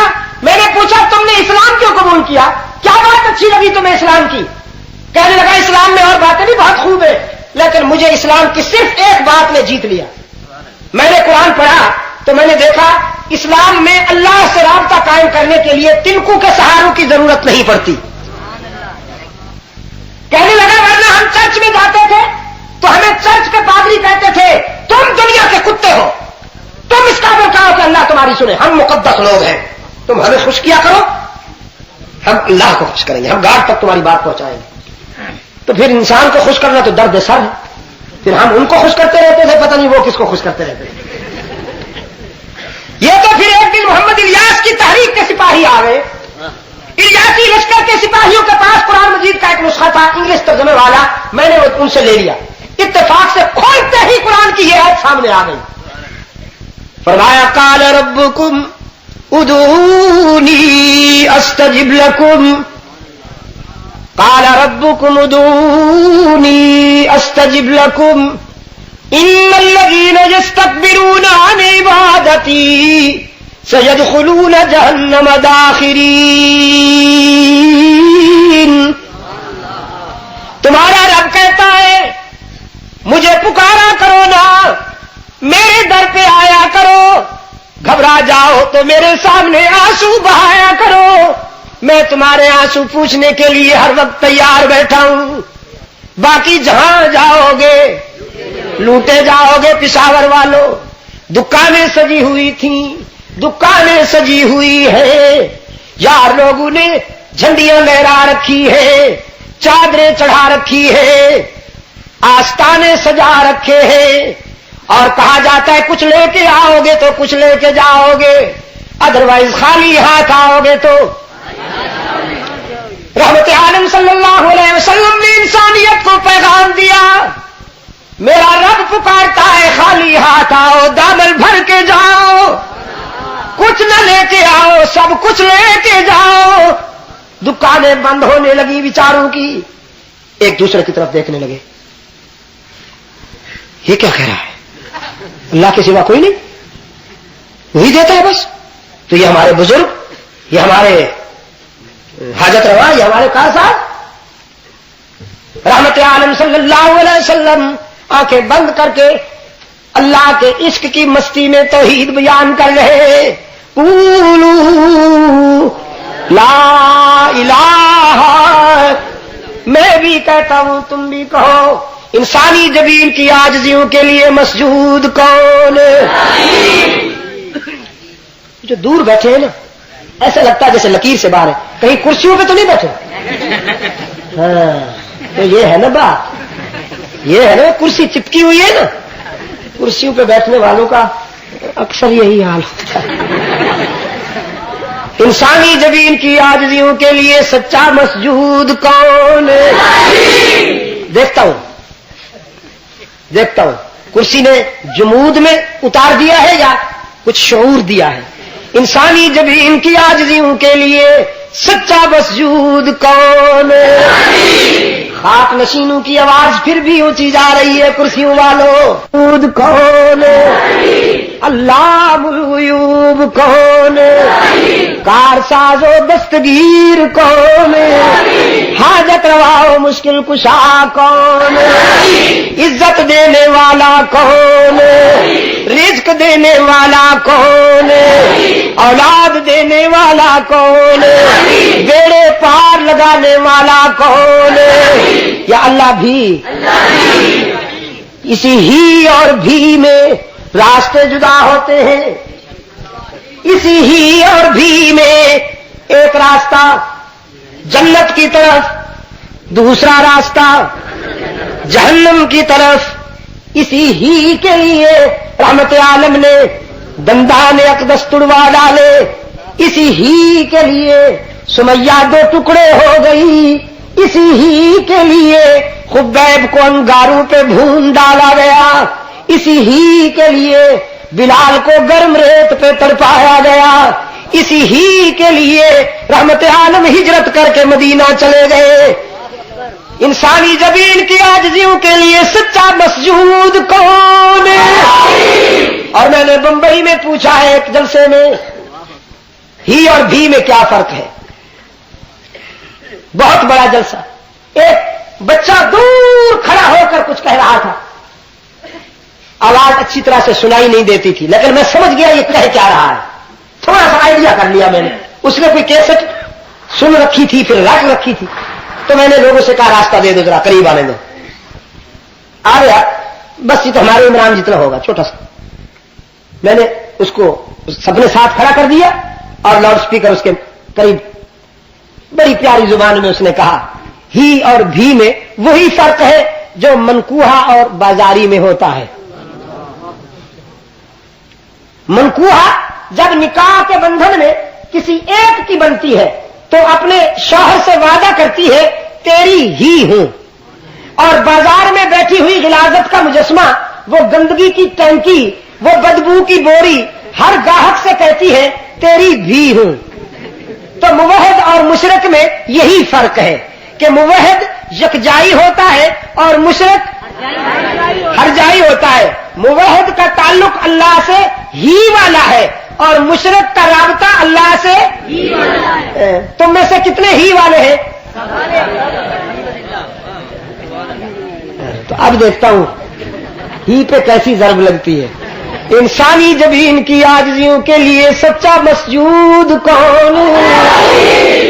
ہر جگہ موجود کون ہے؟ علام الغیوب کون ہے؟ کارساز و دستگیر کون ہے؟ حاجت روا و مشکل کشا کون ہے؟ عزت دینے والا کون ہے؟ رزق دینے والا کون ہے؟ اولاد عطا کرنے والا کون ہے؟ قرآن کریم نے فرمایا یہب لمن یشاء اناسا ویہب لمن یشاء الذکور او یزوجہم ذکرانا واناسا ویجعل من یشاء عقیما. وہی جسے چاہتا ہے بیٹیاں عطا کرتا ہے. قرآن کے انداز بلاغت پہ قربان جاؤں. لوگوں کو بیٹی کی ولادت پہ، بیٹی کی پیدائش پہ خوشی نہیں ہوتی نا. قرآن نے پہلے نام ہی بیٹیوں کا لے لیا. تمہیں اچھی نہیں لگتی نا، لیکن اللہ کے نزدیک یہ بھی بہت بڑی نعمت ہے. اگر بیٹیاں نعمت نہ ہوتی تو اپنے محبوب کو اللہ نے 4 بیٹیاں نہ دی ہوتی. رحمت عالم صلی اللہ علیہ وسلم کی کتنی بیٹیاں؟ 4. سب سے بڑی بیٹی کا نام، آپ تو ذرا چپ رہے، مجھے پڑھے لکھے حضرات سے معلوم کر لینے دیجئے.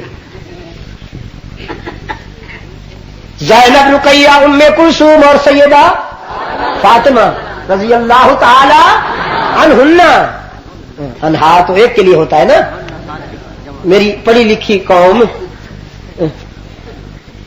فرمایا یہب لمن یشاء اناسا، وہ جسے چاہتا ہے بیٹیاں دیتا ہے. اور بیٹی بہت بڑی نعمت ہے. بیٹی کے پیدا ہوتے ہی گھر میں اللہ کی خصوصی رحمتوں کا نزول شروع ہو جاتا ہے.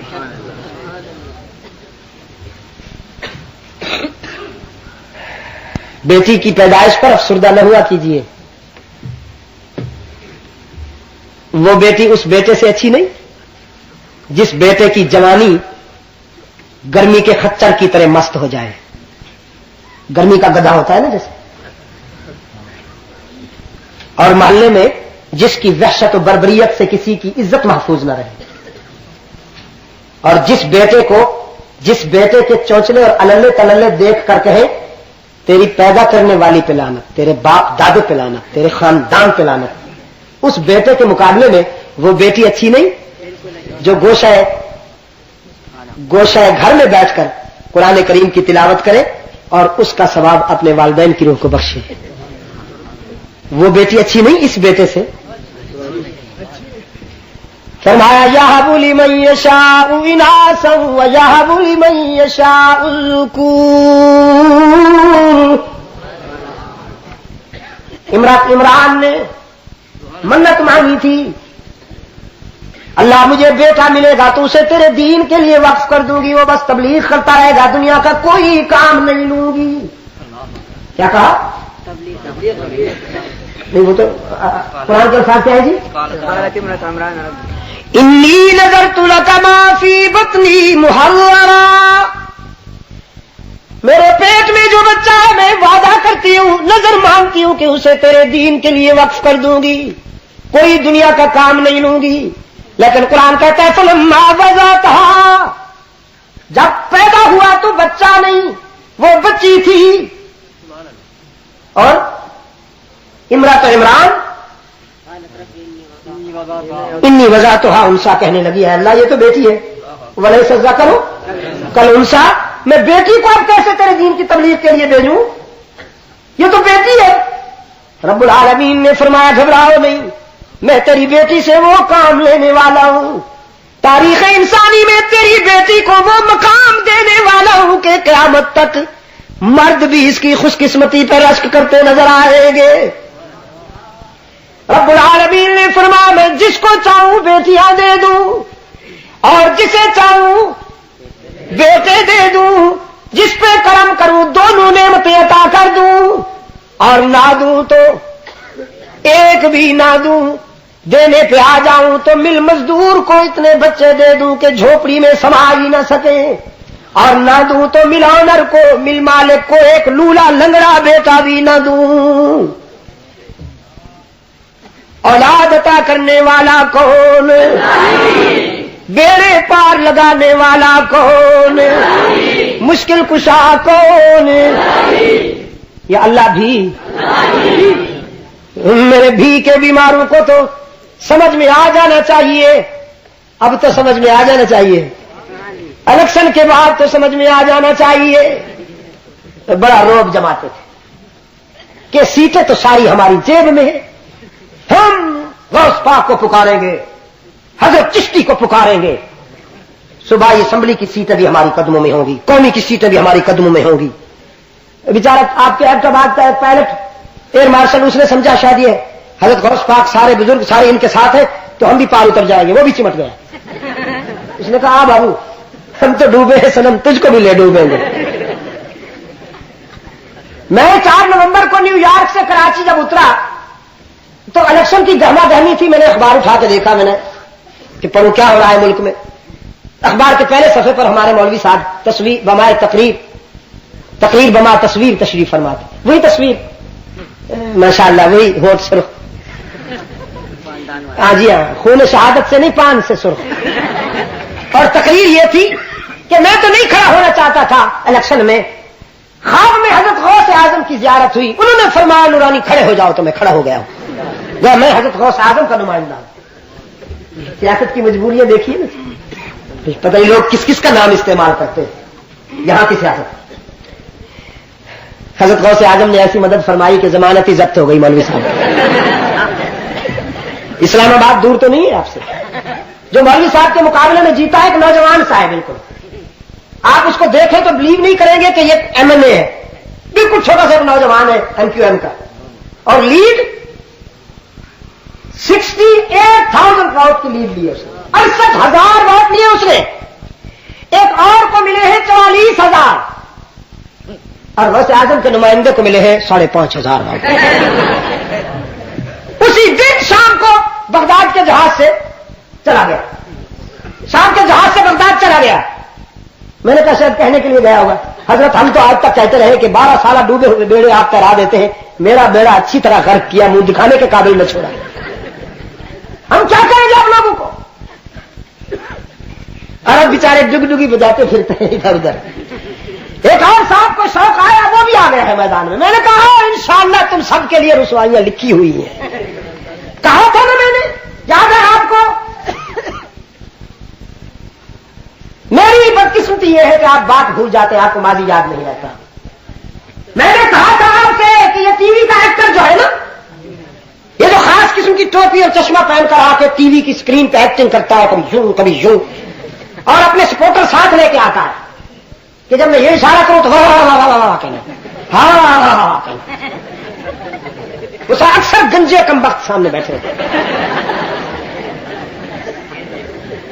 تو میں نے کہا تھا ایک انٹرویو میں, کہا کہ جی جب میں پیدا ہوا تو خواب میں حضور میرے والد کو ملے, کہنے لگا کہ میں نے تجھے ایسا بیٹا دیا ہے جو میرا دین کا نام بلند کر دے گا. پھر خود اپنے متعلق کہا کہ جب میں والد ہوا تو حضور میری طرف آئے. اللہ کی شان ہے, کبھی باپ کے پاس جاتے ہیں, کبھی ان کے پاس آتے ہیں. مجھ سے کہا کہ اٹھو بس اب یہ کر لو. آج کل کہہ رہا ہے کہ حضور آئے میرے خواب میں, انہوں نے کہا کہ آئی جی آئی والے بھی منافق ہیں, پی پی پی والے بھی منافق ہیں, اٹھو اور ان سب کا بیڑا غرق کر دو. اور میں نے کہا تھا کہ یہ قریب نبوت کا دعویٰ کرنے والا ہے یا کچھ اور جھک مارنے والا ہے, تو آخر آ گئی نا بات وہی. اور ہے ایسے نمک حلال کہ جس کا کھایا اسی کے خلاف سیاست کر کے ٹی وی پر اپنے لیکچر بچائے ہوئے. جس نے اس کو پالا, جس نے اس کی پرسنالٹی کو بڑھایا ہے جی, چھوڑو نام لینا ضروری ہے کوئی, اسی کے خلاف سیاست کرتے صرف اپنی وہ جو ہے نا جی میڈیا پر نمائش, اس کو بچایا ہوا ہے. اور لوگ بیچارے تو سمجھتے کہ جو ٹی وی پہ آ جائے وہ فرشتہ ہوتا ہے, وہ پہنچی ہوئی سرکار ہے. قومی زندگی میں کیا کنٹریبیوشن ہے ان کی, خدمات کیا ہے, کبھی کسی تاریخ میں قربانی دی, کسی قومی تاریخ میں حصہ لیا, کچھ بھی نہیں. ٹی وی پہ آ کے ایکٹنگ کی, بس لوگ پہنچ جاتے اسے دیکھنے کے لیے کہ شاید یہ کوئی انوکھی ہے. میرے عزیز دوستو, اب تو سمجھ میں آ جانا چاہیے, اللہ پہ بھروسہ کرنے والوں کو پھر بھی 10-12 سیٹیں مل گئی اللہ کے فضل و کرم کے ساتھ. اور میں سچ کہتا ہوں اس سے زیادہ کی توقع ہمیں کم تھی. ایک تو مظلوموں کو لڑا رکھا ہے ظالموں نے, اور دوسرا یہ کہ ہم نے ہر جگہ اپنا نمائندہ کھڑا ہی کہاں کیا تھا, ہر جگہ تو ہم نے اپنا نمائندہ کھڑا نہیں کیا تھا. لیکن انشاءاللہ وہ وقت آ رہا ہے. میں نے اس دن مفتی محمود کانفرنس میں جنرل اسماعیل خان نے بھی کہا, میں نے کہا یہ ٹھیک ہے, لوگوں نے فتوی بازی کی, سیاسی سوداگروں کو خوش کرنے کے لیے فتوی بازی کی, ہم نے اس میں حصہ نہیں لیا. میں بات صاف کہنا چاہتا ہوں, آپ سمجھے کہ نہیں؟ آپ کے یہاں ہمارا بجلی گھر صاحب اللہ ان کو سلامت رکھے, حق کہنے میں کسی سے پیچھے, لیکن وہ ان میں شامل نہیں ہوئے, کیونکہ ہم نے مال نہیں بٹورنا ہوتا, ہم نے تو اپنے ضمیر کی بات کر کے عاقبت سنوارنی ہوتی ہے. اور سچی بات کہتا ہوں کہ ہم نے اس مہم میں اس لیے حصہ نہیں لیا کہ لڑکی کا مقابلہ کرنا مردانگی کے خلاف. مقابلہ تو کرے آدمی, اپنے مقابلے کے آدمی کا مقابلہ کرے, مردانگی کے خلاف. لیکن اگر کسی کو یہ شوق ہے کہ وہ ماضی کی طرف جانا چاہتا ہے, تو میں نے اس دن بھی کہا تھا کہ پھر تمہیں انشاءاللہ تجربے کے بعد یہ بات ماننی پڑے گی کہ مفتی محمود باوجود اس کے کہ عبد الخیر کے قبرستان میں سویا ہوا ہے, لیکن مفتی محمود کا مشن اور مفتی محمود کا عزم اور مفتی محمود کا کردار فضل الرحمان کی صورت میں جوان بن کر تمہارے سامنے کھڑا ہوا ہے انشاءاللہ.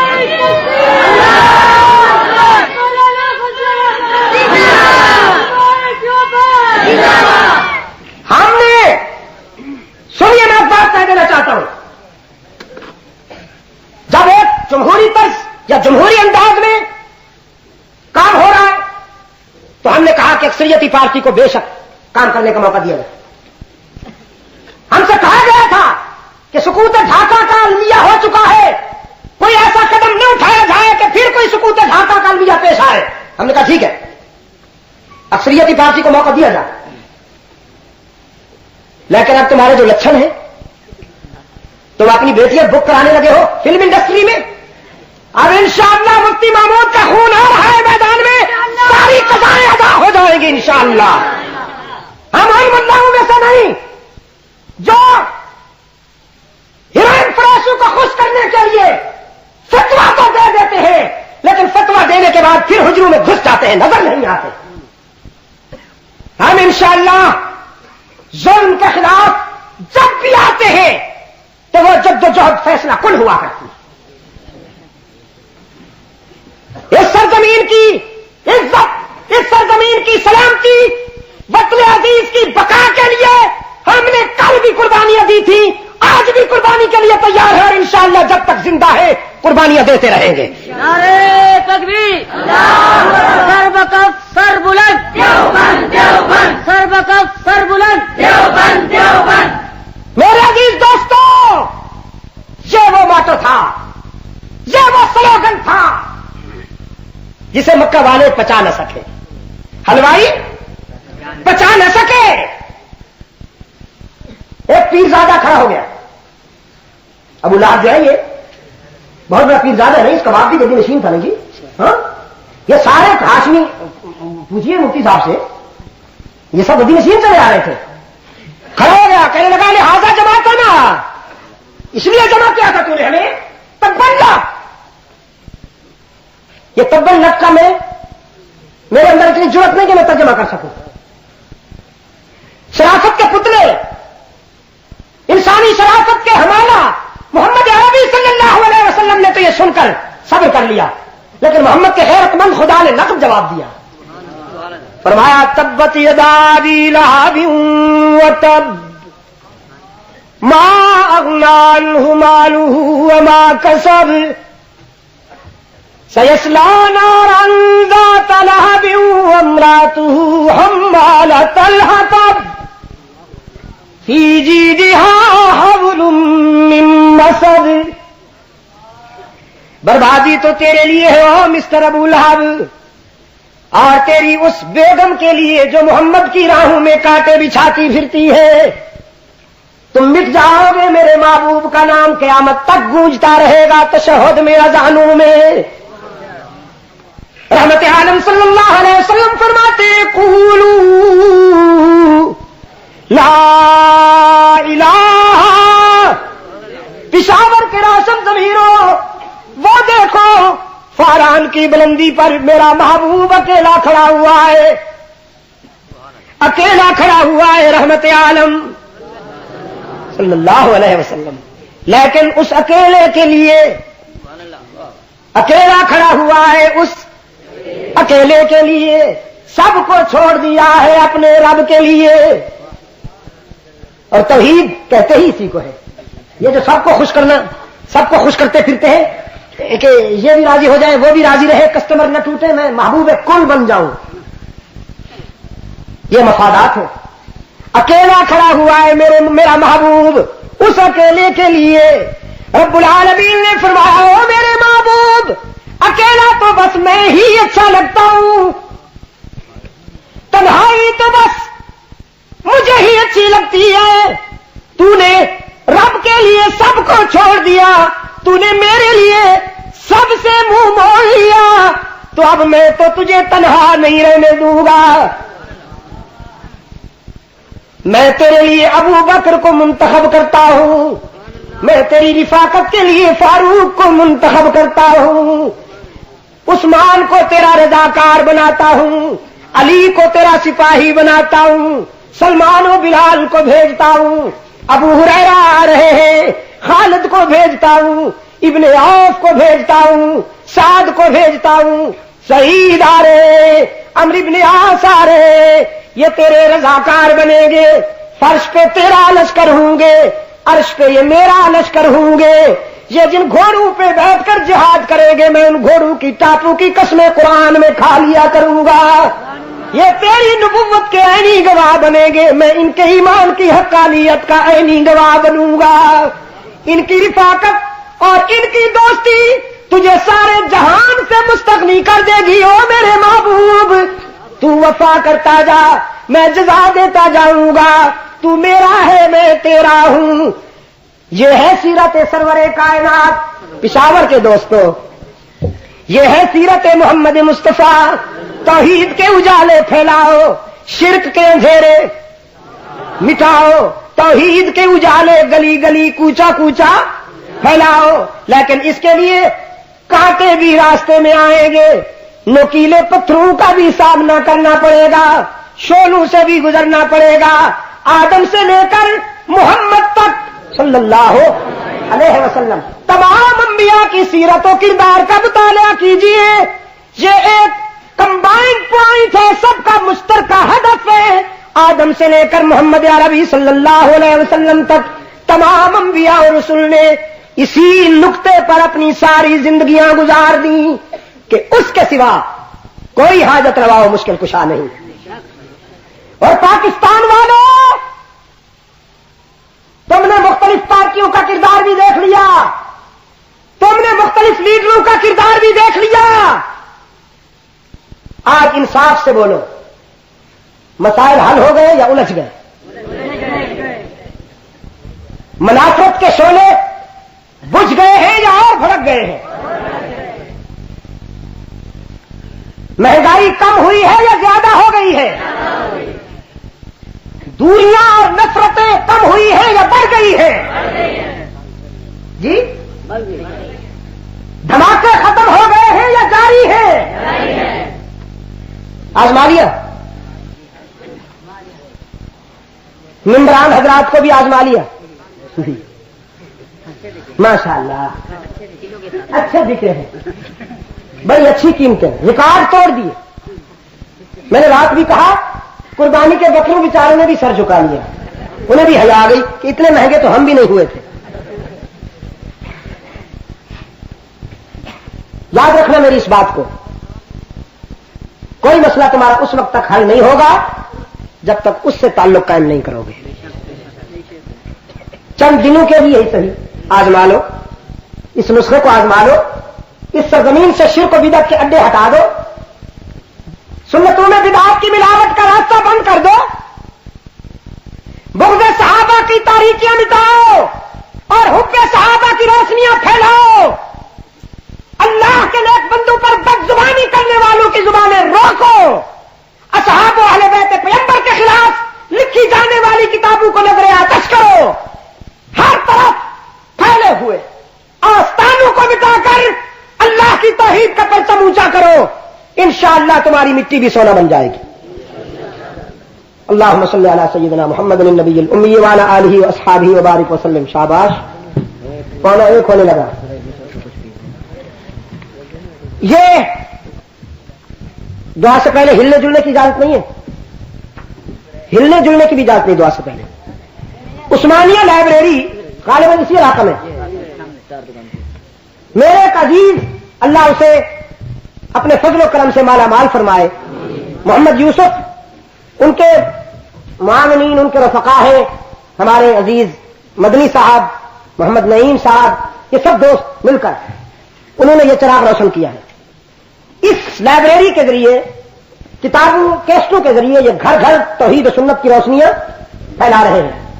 آپ سب حضرات سے میں اپیل کرتا ہوں کہ عثمانیہ لائبریری کی ممبرشپ اختیار کیجیے اور اس سلسلے کو آگے بڑھانے میں اپنا کردار ادا کیجیے. وعدہ؟ پکا وعدہ. اب میں اگر زندہ ہوا اور پھر آیا تو میں معلوم کروں گا کہ آپ نے اپنا وعدہ کہاں تک سچا کیا ہے. عثمانیہ لائبریری کی ممبرشپ, جی کارڈ یہاں سے ملتے ہیں, اور اس ممبرشپ کی کیا فیس ہے بھائی؟ 10 روپے. کتنے دنوں کے بعد؟ مہینے کے 5 روپے. دیکھیے, گزارش یہ ہے کہ باطل تحریکیں روزانہ اپنے مشن کے لیے پیسے جمع کرتی ہیں. آپ کی یہ لائبریری جس سے توحید و سنت کی ساتھ ہو رہی ہے, مہینے کے بعد 5 روپے, یہ زیادتی ہے یا انصاف ہے؟ تو صرف 5 روپے آپ کو مہینے کے بعد دینے پڑیں گے. اس کی ممبرشپ اختیار کیجیے, کتابیں ملے گی. آج بھی انہوں نے میرے انگلینڈ میں ہونے والے بیانات کو جمع کیا یہ کتاب، اور افریقہ میں پوری سورہ یوسف کی تلاوت بمائے ترجمہ اور تفسیر کے یہ بھی 4 کیس تھے. آپ کو دعا کے بعد مل سکیں گے اگر کوئی دوست چاہیں گے. اللہم صلی علی سیدنا محمد النبی الامی وعلی آلہ واصحابہ وبارک وسلم. ربنا آتنا فی الدنیا حسنہ وفی الآخرۃ حسنۃ وقنا عذاب النار. اے اللہ عالم اسلام کی مدد فرما، مسلمان جہاں کہیں مظلوم ہیں ان کی دستگیری فرما. فلسطین، افغانستان، کشمیر کی اے اللہ مدد فرما. پاکستان کو قرآن و سنت پر مبنی آئین عطا فرما.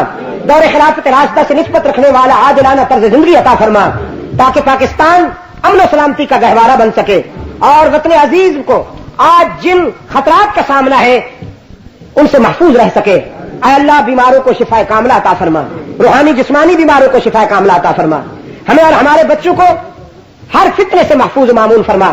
تبلیغ قرآن و سنت کی انجمن کو اس سے زیادہ کام کرنے کی توفیق عطا فرما. آپ تمام دوست بھی جو ہر جلسے میں انہماک کے ساتھ اور جذبہ ایمانی کے ساتھ شرکت کر رہے ہیں، اللہ تعالیٰ آپ کے اس جذبے میں اور زیادہ ترقی اور استحکام نصیب فرمائے اور اس جذبے کو قبول فرمائے. میرے لیے بھی دعا فرمائیے.